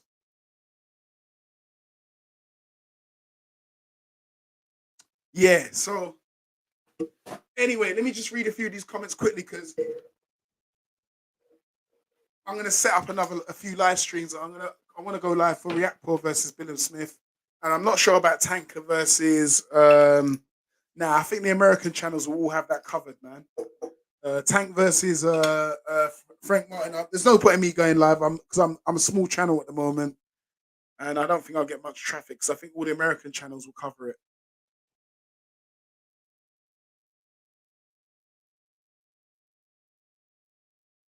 So Mike Tyson was washed up by 25. Listen, I'm not even going to deny that. I'm not even going to deny that. I kind of agree with that. do you know what I believe, JJ? I believe, yeah, Mike Tyson didn't fulfill his full potential because I don't think he even reached his peak. I think Mike Tyson was on his way to his peak, and then, because bro, Mike Tyson was fighting like 3 to 4 times a year. He was fighting like 3 times a year, easy, and he was just obviously mowing these guys away, in it. Like obviously there were a few hard fights he had. Bone Crusher Smith was a hard fight. It was a hard fight. Who else? Was Tony Tubbs? Not Tony Tubbs. Sorry, Tony Tucker. That was a hard fight. He went 12 rounds. So he weren't fighting bums. He weren't just going out there and knocking guys out like Wilder was. Yeah, he was actually fighting some decent heavyweights. James Bone Crusher Smith was a decent heavyweight. Tony TNT Tucker was a decent heavyweight. You know what I mean? And he was going. He went 12 rounds with these guys, putting some good rounds. I think Mike Tyson never reached his full potential. I'll be honest. It's because that damn Robin Givens got in the way. Um, and I know people be telling me that Telly Swift is the new Robin Givens. That's what I think the Alphabet Boys are trying to say. Yeah, he's a boxing historian, man. He is Cal Ches. He's a boxing historian. He used to just sit down in the Catskills. The Catskills is like in the mountains, isn't it? Like New York. He'd sit down in the Catskills. He'd either box or he'd be with his pigeons or he would watch old film.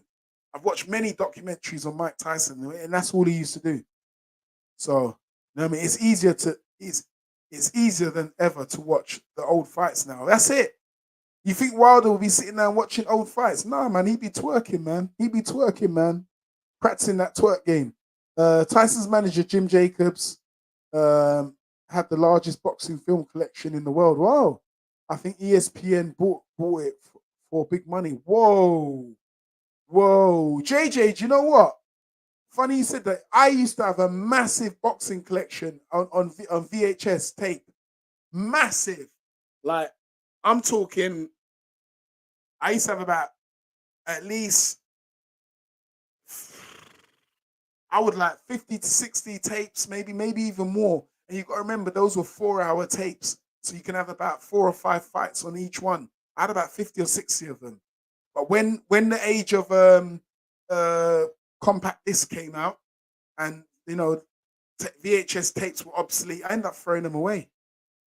All those tapes, bro. I had loads. So you imagine each film, each video had about 3 or 4 fights on it, and about 50 to 60 tapes times 50 by like three. That's how many fights I had. Loads of fights, man. Old school fights as well. I had some proper old school fights from the 50s, the 1950s, the 1960s, 70s, right up to the 80s and 90s, up to the early 2000s. I had loads of fights, man. Threw them all away. I thought, oh, these ain't gonna be worth nothing now. It's just taking up space in my house. Just threw them away. I was like in my teens. I got it to my 20. I think I was in my early 20s when I threw it away. Mike Tyson fought with Holyfield. I thought Holyfield was washed after the Bow trilogy. Yeah, I wouldn't blame him for thinking that though. So he gave Lennox step around money to go after him. Yeah, yeah, yeah. I mean, Holyfield shocked everyone, innit? Holyfield is just a bad style matchup. Yeah, for Mike. Lennox is a better all-time heavyweight, but might be an easier style for Mike. I agree with you on that one, Stabby. I agree with you on that one. Because styles make fights, man. Yeah, do you know what? Have you noticed how Stabby's being very sensible and very logical when we're talking about these fighters like Mike Tyson, Lennox, and that? But when we talk about Tyson Fury, Stabby slips into fanboy mode and starts bringing out all the triangle theories. I'm sure it was you that was bringing out triangle theories a few weeks ago, Stabby. But now he's got the sense to me. Obviously, outside of your favorite fighter, sometimes you can think straight. But when it's you're talking about your favorite fighter, sometimes obviously people become compromised. But I find that funny though. Yeah, Cal, jewelers never face justice, do they? They never face justice. Yeah, I know. The top ones never. The top ones anyway. Um, Mike lost the head movement. Yeah, he did when he sacked Rooney. Oh man, the cat started now. Yeah, yeah, he's been patient. Yeah, I'll feed you when I'm done. Yeah, yeah, he lost the head movement when he sacked. Yeah, when he sacked Rooney. Downhill from there. Do you know what? I heard somewhere that it was like, what's his name? Don King. Don King was the man that was behind that sacking of Rooney. Because you know Rooney was one of Customato's old guys, isn't it? And that was the last person really he had left. Obviously, he had Teddy Atlas, but Atlas had already left. I think he'd already been dismissed by for the whole incident with Mike and the sister and all that. But Rooney was the last one. Kevin Rooney was the last guy of that camp. And I heard it was Don King that kind of like drove a wedge between them and got rid of him. Obviously, so he could assert power in it. Because Kevin would have been like, oh, come on, Mike, you got to be careful of these guys. These are the guys that Cuss warned you about. Da, da, da, da, da, and, they probably all dead. Who's that? The mailman. Shout to you. Thanks for showing up to the chat. That's why they flooded the UK with foreigners. They know the majority of foreigners won't care about the petrol dollar. Okay. Was that PD? Was that petrol dollar we were talking about? Or PD, OH, Royal Family corporations. Hmm. Hmm. What do you mean by PD? PDHO, OH? What is that? So I can get the context of what you're saying. That's why they flooded Europe. Because Europe, because listen, Gazaz. Anyway, thank you for showing up to the chat. The Pecker would comment earlier on. Listen, I'll address that in a little while. All right, so I'm not really. I know it can be a bit of a derogatory term, but I want to know how bad it is. I'm not sure, but I'll put that to the side for a sec. Look, I don't know what PDOH means. Royal Family Court. Yeah, but London is flooded with foreigners at the moment. When I say foreigners, I'm not just saying ethnics. I'm saying when I say foreigners, I'm saying non-English speaking people. Like it's flooded at the moment. Like basically coming from other countries into England, Europe, England to settle. Fair enough, it is what it is. I mean, um, it's weird because London's becoming massively overpopulated, and I think London's lost its British culture years ago. But now it's like I don't know what to say. It's yeah. Anyway, I don't know. Yeah, but anyway, put some more context on that. I don't know what that PDOH means, so um, maybe I haven't picked up on it. But let me know. Matthias versus Paro card is on tonight as well. Shit, I'm gonna watch Matthias. Forget that. Listen, I'd rather watch Matthias than Tank. I'm gonna watch Matthias over Tank. If it's on at the same time, I'm watching Matthias.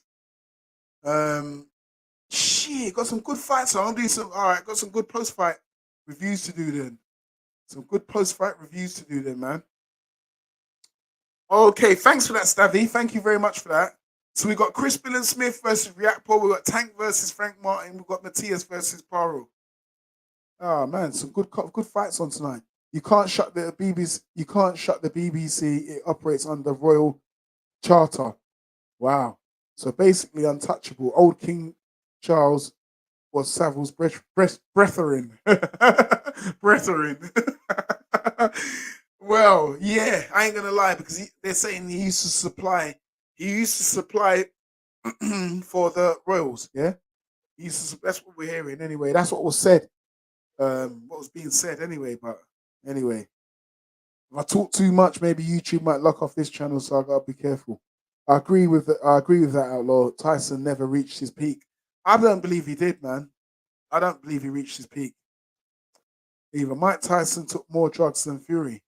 Recreational drugs, yeah. Mike Tyson. But the only thing is Mike it wasn't public with Mike. Well, obviously maybe now we've got more cameras and stuff around. But then again, Mike Tyson used to have paparazzi following him around all the time. Like unlike Tyson Fury. We've got social media age now, yeah, but there's still a bit more privacy because Tyson Fury can go places and the media won't follow him. But Mike Tyson, if he goes somewhere, within seconds the media are there. But it's not like that with Fury. Once Tyson left Kevin Rooney, it was a wrap. Yeah, Mailman, you're right about that. It was a wrap for real. Got to jump through these comments quickly. James Tillis gave Mike a good fight. Yeah, he did 1986. He was scored 6-4 by judges. Yeah, that was a good fight as well. Yeah, he had a few of them. Yeah, Carl the Truth Williams, even though he knocked him out as well, but he still went a good couple of rounds with him as well. I think it was like 6, 7 rounds. So he weren't just knocking out cans. Um, James wasn't scared of Mike. He had sparred him. Yep, see, there you go. There were guys that weren't scared of Mike. Bone Crusher Smith wasn't scared of Mike. Tony Tucker weren't scared of Mike. And we saw what happened. The guys that were scared of him, i.e., Michael Spinks, Michael Spinks. Who else? There were a few guys that were scared of Mike, man. He had a good fight with Tubbs as well, Tony Tubbs as well. Tony Tubbs was kind of respected as well, but he knocked him out as well. Wilder was washed up before he got pussy whipped. Hey, one thing I can say is Deontay Wilder did get pussy whipped. He was pussy whipped. Let me go through these comments, man. I'm about to jump off in a sec, man. VHS then was the day. Yeah, them were the days, man. Cal, those were the days, man. I had about 50, 60 tapes, man. You know, 50, you guys might think it's not a lot. You guys who don't remember the tapes or don't know about those tapes. 50, 60 tapes is a lot because those things were bulky. You had 50, 60 tapes. You can have 50, 60 CDs. It ain't as much as 50, 60 tapes. You know what I mean? Those are the days, man. Rewind, fast forward, pause. The glitchy screen, the tracking. You see the tracking button to clear the picture up. Man, remember those days? Holyfield was a juicer. Was juicier than Lance Armstrong. Yep, he was. He was. So it's been said. I used to have the old boxers magazines. Yeah, I got a load of them as well. I threw them away as well. I think I threw them away. I might have a few of them with the VHS tapes, and then you got the ones with a different boxer every week. Yeah, Boxing Weekly, I think I used to buy. The Ring magazine was a good one as well. Boxing Weekly from the local news agents. Yeah, I got them, man. I got like a whole stack of them. I'm gonna next time I think they're in London. Next time I go to London, I'm gonna drag them out. So I used to have a load of sticker books in that, football sticker books, Panini, World Cup books and stuff like that. And I let my son look at them last time I was in London. From the 1990s. He was like, "What, Dad? This is like 1990." I'm like, "Yeah, long before you was ever invented." So yeah, I'm gonna drag a few of them out. I think Fury makes things right in the rematch, but we'll see. Yeah, we'll see. We'll see. Um, we'll see. I know he's gonna try and do better than before. That's one thing, but Stavy, you have to say this is a bad look, though, man. This is a very bad look. I have to admit. I mean, the next day he came out and started punching the bag and all that. I just think that was a bit of damage control. I think Frank Warren, the Saudis, and all that said, Tyson, what the hell are you doing? Like, come on, you're damaging your reputation. He's probably Spencer Brown as well, his manager. Probably said, Tyson, come on, man, that's a bad look, man. Get in the gym, shake off your hangover, get in the gym, and do a bit of a recording. You know what I mean? Do a recording and let's try and cover this up, man, because it looks bad. Teddy the jeweler is Teddy. So Teddy Atlas, London has fallen. Period. Yeah, it has. It has. London has, man. London's not the same place I grew up in. London is not the same place I grew up in. It has changed drastically. Every time I go back to the city, I don't recognize it. Pinkland Thomas took every shot in the book from Tyson before going to sleep. Yeah, he did. He did. KO magazine was another magazine. So we had KO magazine, we had the Ring magazine, we had Boxing Monthly. Is it Boxing Monthly? That's what it was. Boxing Monthly. I used to buy the Boxing Monthly. Fury will lose, but fights, but fight with all his heart and soul. Win back respect, right? And then lose it all again by saying something stupid after the fight. I kind of agree with Curtis here. I think he's gonna, try and bring his A game, try and do better than he did last time, and then I think he might fall short, and then he'll say something stupid again. That's that's yeah. We can see it happening. Tone, I believe that's the first time I've seen you say. Thank you for showing up to the chat. London is fine. It depends where you live and how much money you earn. If you dislike foreigners and non-white people, then it's not the place for you, as you might encounter such things. That's very true. That's true as well. I'm gonna have to agree with that as well because I did when I was talking about London being changing that. I was talking to someone today about it, and I did say it does depend where you live because there are some areas in London that haven't changed much, and you need money to live in those areas. The houses in those areas are about over nearly £1 million, and you need to obviously, yeah, you need to have money to live in those areas. There are quite a few areas, but the areas that I grew up in have changed drastically. And if you don't like non-English speaking or non-white people, then you ain't gonna like London because there's a diversity in London and many different languages are spoken in the streets of London, not just English. You hear lots. You go. Depends on what area you are. You're gonna hear predominantly certain other languages. So yeah, that's true, man. That's true, Tone. I'm gonna agree with that. I'm gonna agree with that. 1982 Panini World Cup sticker album nearly full for sale. All offers considered. Really? Wow. Hey, I'm not gonna lie, Jameson. I'm not gonna lie, man. 1982 was a bit too early for me, man. 1986 was my earliest one. 1986, Mexico 86 was mine. 82 was a bit before. Well, I mean, I was around at the time. I was 6 years old, I believe. But yeah, it was a bit before me, man. I wasn't collecting stickers at that time. But do you know what? I will say this. You said the album's nearly full. Okay, it's nearly full. You can't get those stickers no more, can you? Obviously, you can't. I don't think. Obviously, you can't get those stickers no more. But what I was going to ask, because I was thinking about, I got some old sticker books, and I wanted to fill it up because it looks a bit weird being blank. So what I was thinking of doing is going on the internet and finding pictures of these old players, and then printing them onto sticky back paper, and then sticking them into my book. If you understand what I mean. So find the picture, get the right size, print it onto my printer. I've got a printer at home onto sticky back paper, and then I can stick it into my book as a replacement, so I can get a picture of the actual player. What do you think about that? Typical Tyson Fury fashion. Fury threw more shots on the bag than he did against Usyk.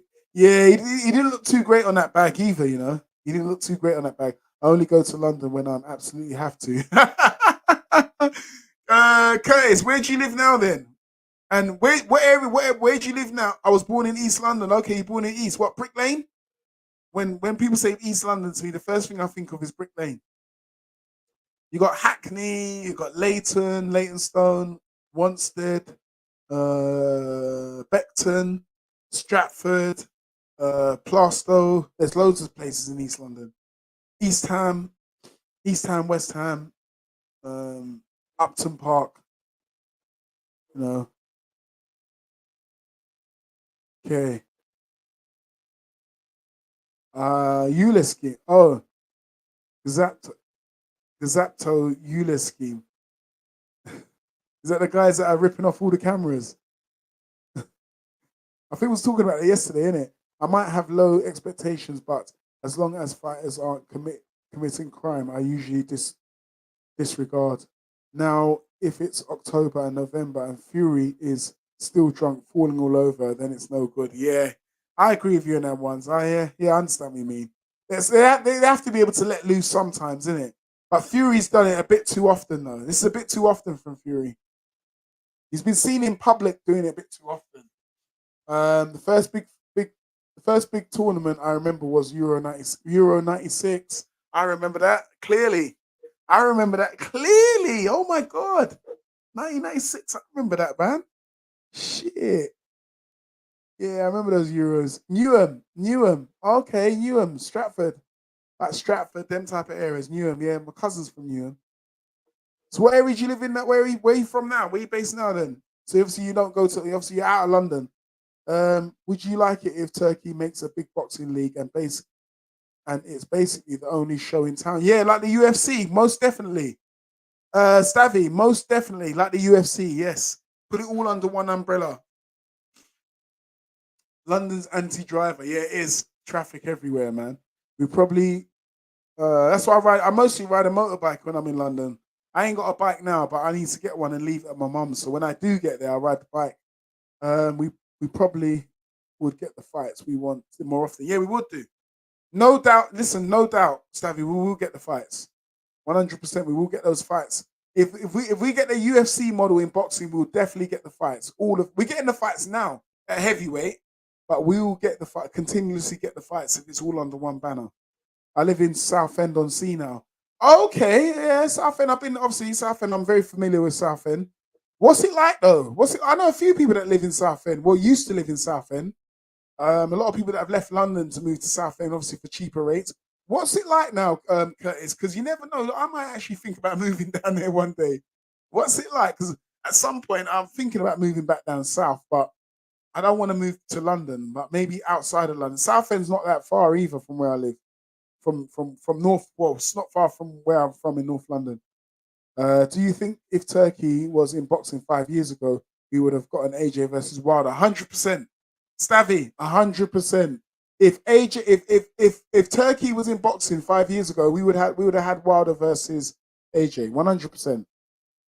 Um, is it when Gaza cried? Nah. Gaza cried in 1990. Italia 90. World Cup Italia 90 was when Gaza cried. Believe it or not, I think Euro 96, I think Gaza was finished by then.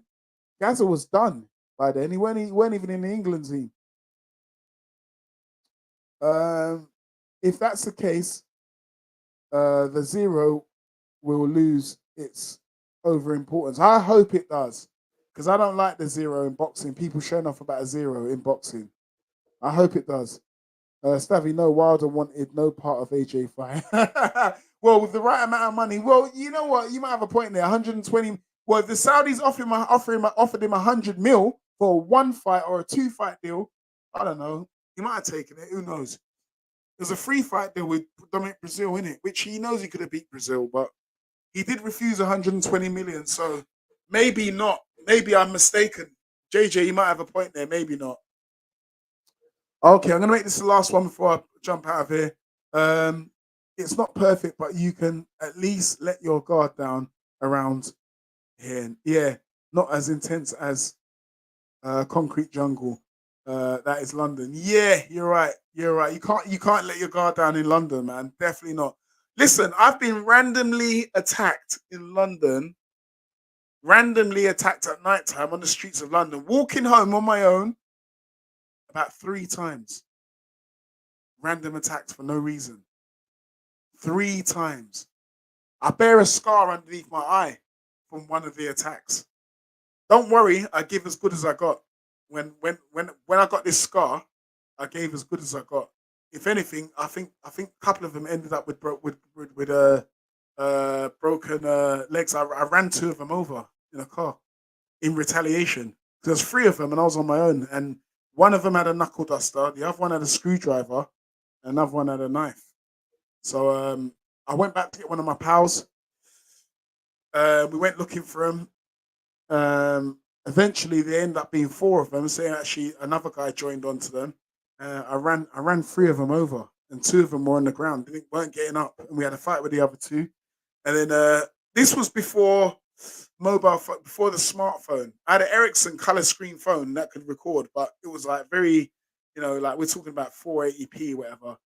And so, some of the neighbors come out with camcorders and started to record us fighting on the street. My car's all smashed up and everything. And I ended up running off, man. But I give them good as I got, and I reckon one of them at least had a broken leg. So you know what I mean? Teach them a good lesson for attacking a stranger on the streets for no reason. Well, I don't even think it was racially motivated. They didn't even say nothing to me. It just attacked me. So it's just weird. Anyway, tough night for the Scottish for Scotland last night. Ah, they lost. The Germans turned us over. Oh man, it's still getting over it. Oh man, sorry to hear that, James. Man, I don't even know what the score was, but Germany have always been a tough team, man. Always been a tough team.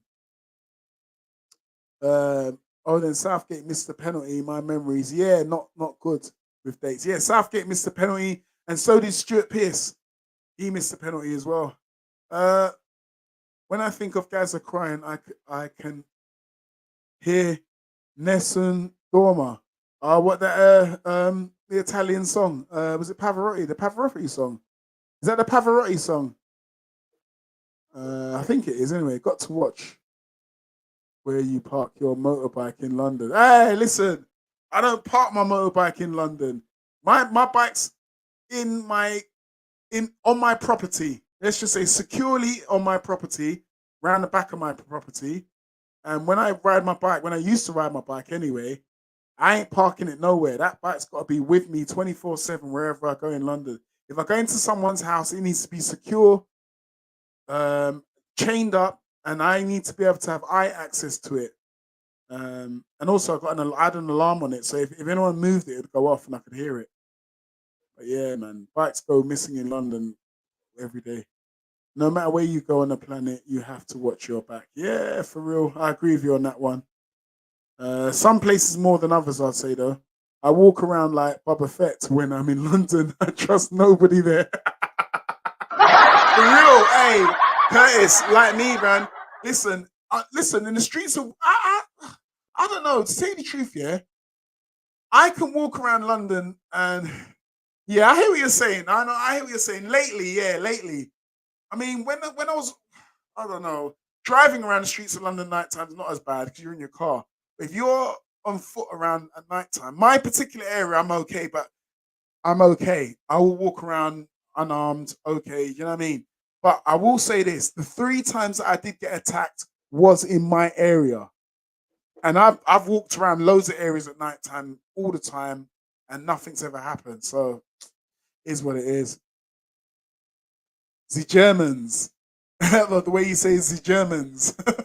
I didn't realize I said it in any particular way. The Germans. Those efficient German bastards. Yeah, they're efficient, aren't they, man?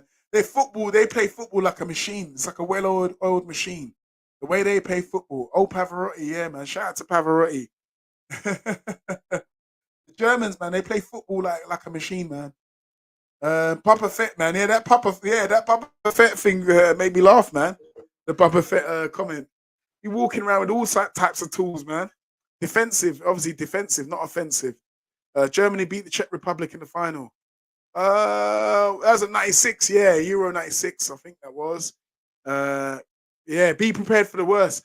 Listen, it's best to be prepared for the worst, right, than not prepare and then get caught out. You know what? And listen, you know what the motto is in London? Best to be caught with it than without it.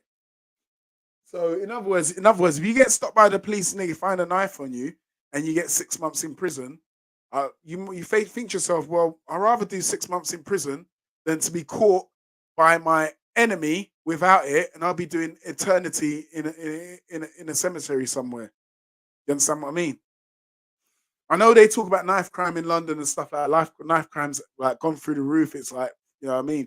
But I know quite a few people, right? And even myself, if I at the time myself, when I'm talking about when I was about flipping 17.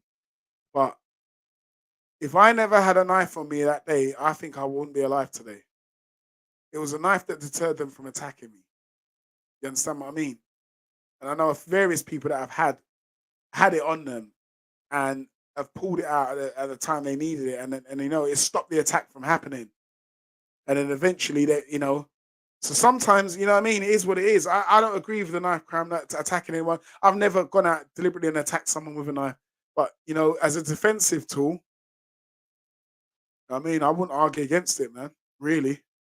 You walk down the streets and someone's got a zombie on them and you got nothing on you. And you think, so, oh, I'm just going to phone 999. Yeah, right. Yeah, right. You're dead, mate. You're dead. You can't rely on the police, man. I tell you, you cannot rely on the police. The police are not out here to save us. All right? They're not out here to protect us. I'll tell you that. Yeah, I'm from Tottenham, man.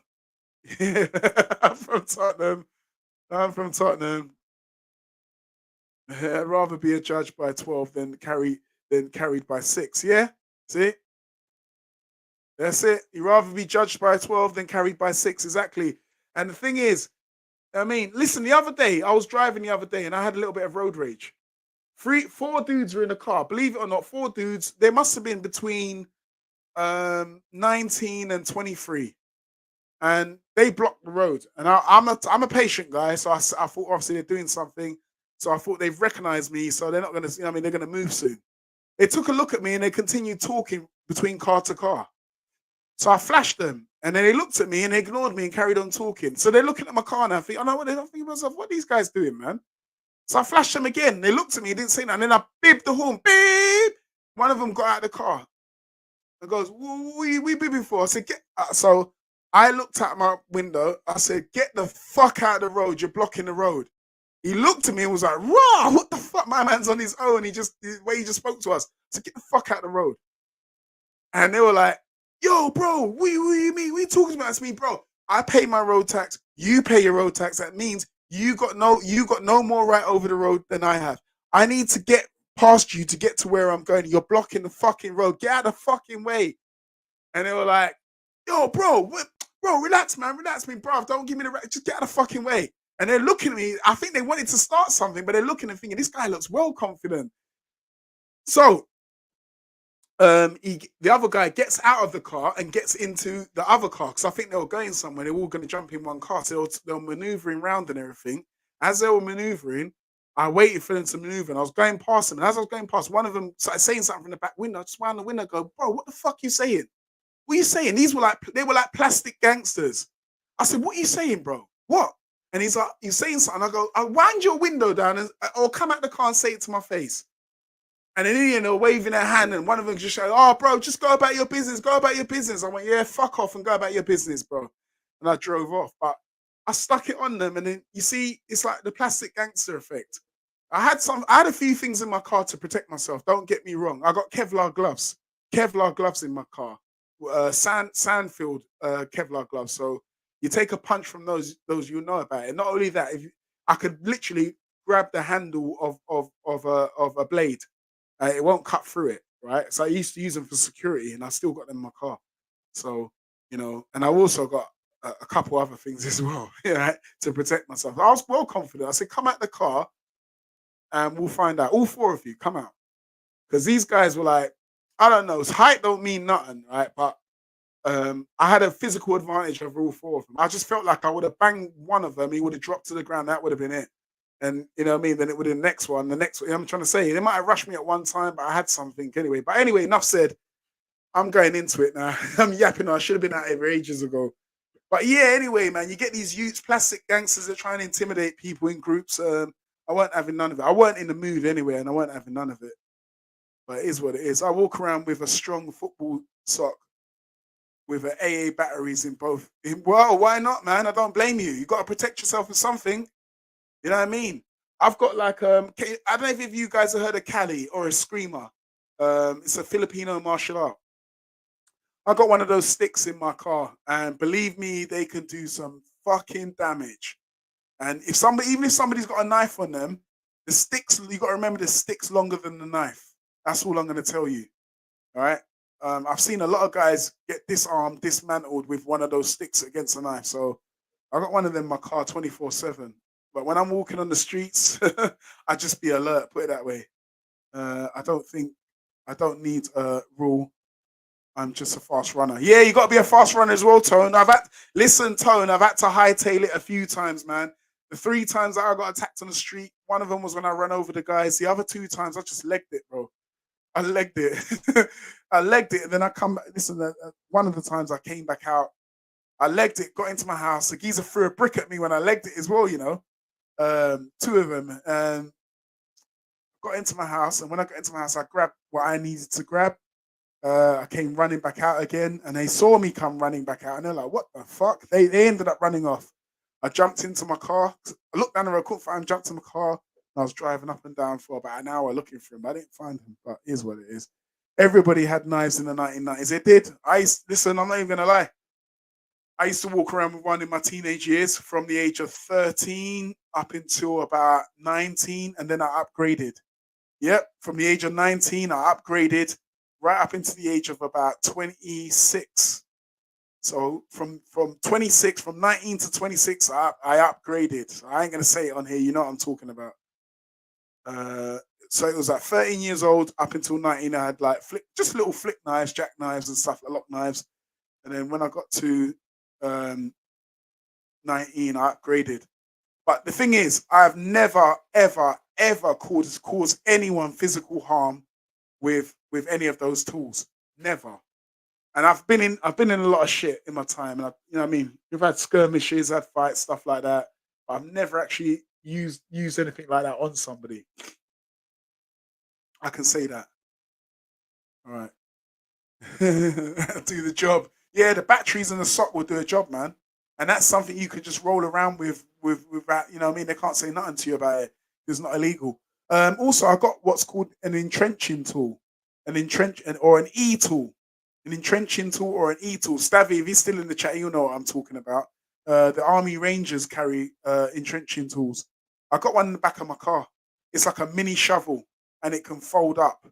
But if you unfold that shit, it works out as a good little tool. As I said, the Army Rangers use it as a side, like a side tool, a utility tool, and it could actually be used as a weapon as well. If someone had a knife and I had one of them, I'll be confident. Like literally, if you try to jab me with a knife, I'll be going for your hand. I'll be whacking you with that shovel in your hand. You take one whack with that shovel in your hand, it'll break every single finger or break your hand in half. But anyway, let me move on quickly. The youths are soft as fuck these days. Yeah, they are. That's why they got to carry tools. Not even carry them. That's why they use them. Because a lot of us back in the day, we used to carry them, but we didn't use them. We only carry them for extreme moments, like when there's like fucking 5-on-1. That's when it would happen, or we'll pull it out just to be able to get away. But if it was like one-on-one situations, or you want to go and do someone something, it would just be a fight. Most of the time. CS gas was one of my preferred tools back in the day. Yeah, CS gas system around pepper spray, pepper spray and that as well. Um, a very good friend of mine, um, very good friend of mine, he actually gassed himself once. So he went to spray it at somebody, and the wind changed and it blew in his face, and he ended up gassing himself. So you got to be careful with that thing. It's very interesting talking to you about the stuff other than boxing. Yeah, maybe I should start another channel in it. Because I know some people get a bit funny when I start going into other stuff. I see the numbers have gone down, so you know what I mean. I'll keep talking it though. But yeah, man, maybe I should start another channel. Maybe I will start another channel. The PP9 in sock was the popular in jail. Yeah, in the 1990s, it was also the snooker ball. Yeah, the batteries or the snooker ball. Yeah, it was a good one. Back in the 1990s, it was, man. Or the good old snooker balls. The old fashioned Jif lemon bottle filled with ammonia. Yeah, flipping hell, Tone, you're bringing it back, man. You're bringing it back for me now. Yeah, I remember the ammonia, man. People used to get ammonia thrown in their face, innit? That was popular back in the day as well. Just like dash ammonia in someone's face. You could actually make it yourself, the ammonia as well. People used to make it. Listen, my friends used to come to school with these mad concoctions. What's this? Yeah, we're gonna make window lean. I used to go home and mix up all these little household detergent products and say, yeah, that's my ammonia or whatever, and then walk around with it in a bowl. I never actually did it to anybody. But it's just one of those things we all used to have it. You know, you got your ammonia, I got my ting, man. I got you got either someone that either have a flipping knuckle duster, a knife, or you'd have ammonia. You know what I mean? Even nunchucks. Even back in the day, we used to get a couple of the boys used to walk around with nunchucks. Bar of soap in a sock does the job. Yeah, that'll do the job as well, you know. That will do the job as well. Listen to this one. A rolled up newspaper. If you roll up a newspaper a few times and then fold it a couple of times, that can be a decent weapon. You actually give someone with a good dig with a newspaper, I'm telling you, good weapon. Good weapon. Also a pen, believe it or not, a pen is a good weapon. I got a tactical pen. I keep it in my car all the time. And it is a very good tool. Trust me. Last minute survival tool, obviously, you know what I mean? It can be used as a good tool. It can break glass as well. Keep it in the car. You never know. One day you have to break the glass for some reason. It's there. Yeah, enough said. Anyway, yeah, nunchucks had a few of them. Yeah, had a few of them. I'm pretty good with the nunchucks as well.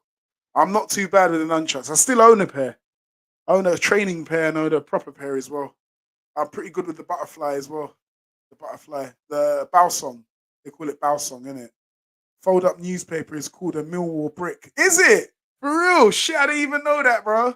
The Millwall brick. I didn't know that. Hey, pretty good tool, bro. You roll up a newspaper, you give someone a very good dig with one of them, bro. Or the Chelsea brick. Okay. The Chelsea brick folded up newspaper. Okay. The Chelsea brick, Millwall brick, Chelsea brick reminds me of the Chelsea smile. The old Chelsea smile.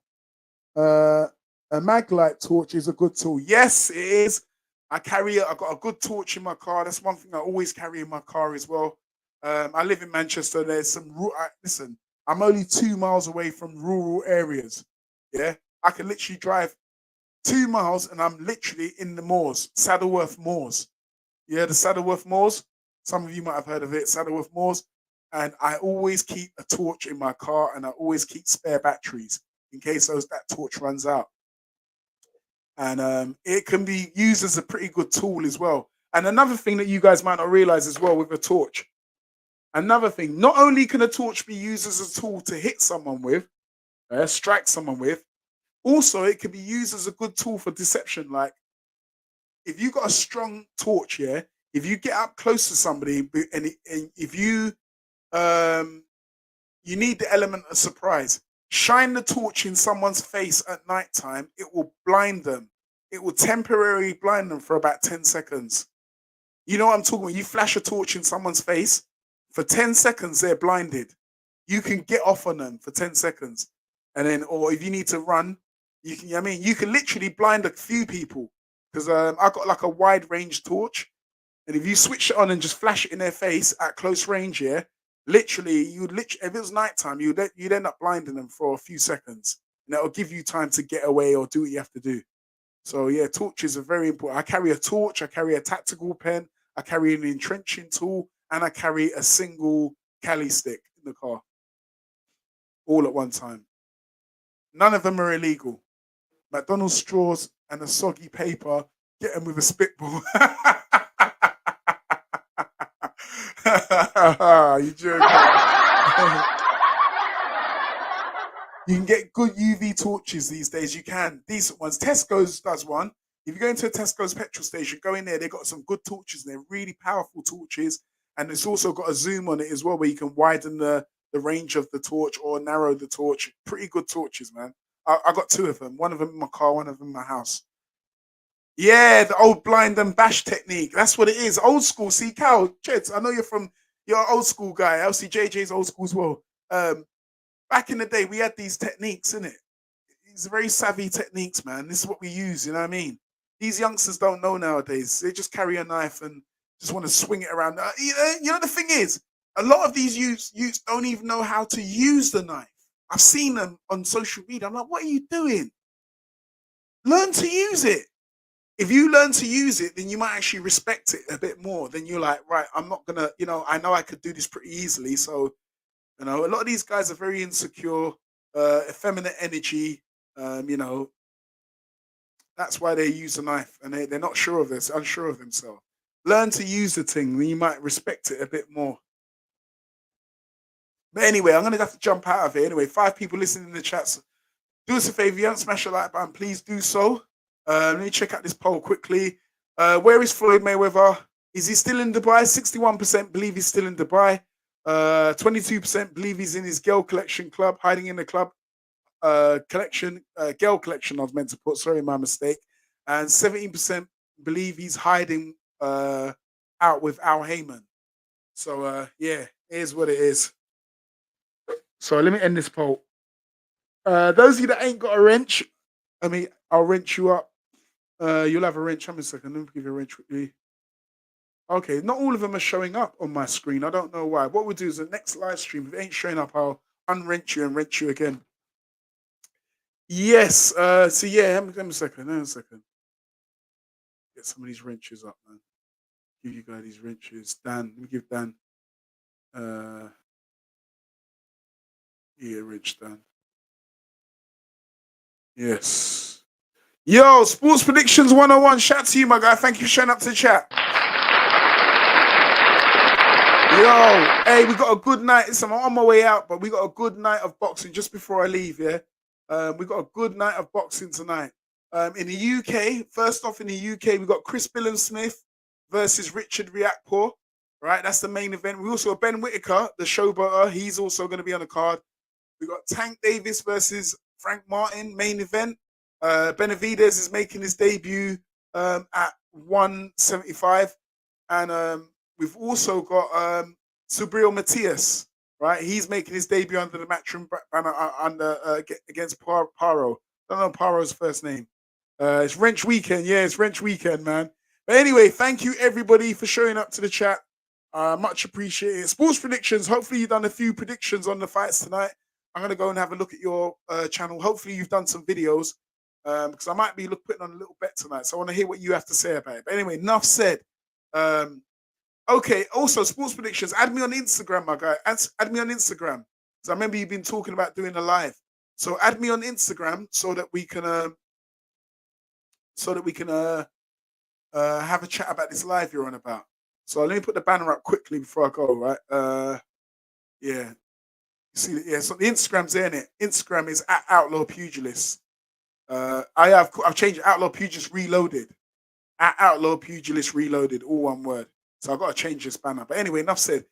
Thank you everyone for showing up and passing by and showing the Outlaw support. I much appreciate it. Everyone that's come up in here. Like, sub, and share. Yeah, do that a favor. And look out for the videos that are coming out and stay locked to the channel. Yeah, acid attacks. Just before I go, acid attacks in the UK. Yeah, it was scary. Get acid thrown in your face and your face never looks the same again. So yeah. Yeah, I'm on Instagram, man. I'm on Instagram. So add me on Instagram. That's why I've been talking to Marcellus. I've been talking to Marcellus and yeah, just gonna say it again. I've been speaking to Marcellus last night. We spoke about the Alphabet Boys as well. He's aware about what they've been saying about him. So I clued him up, right?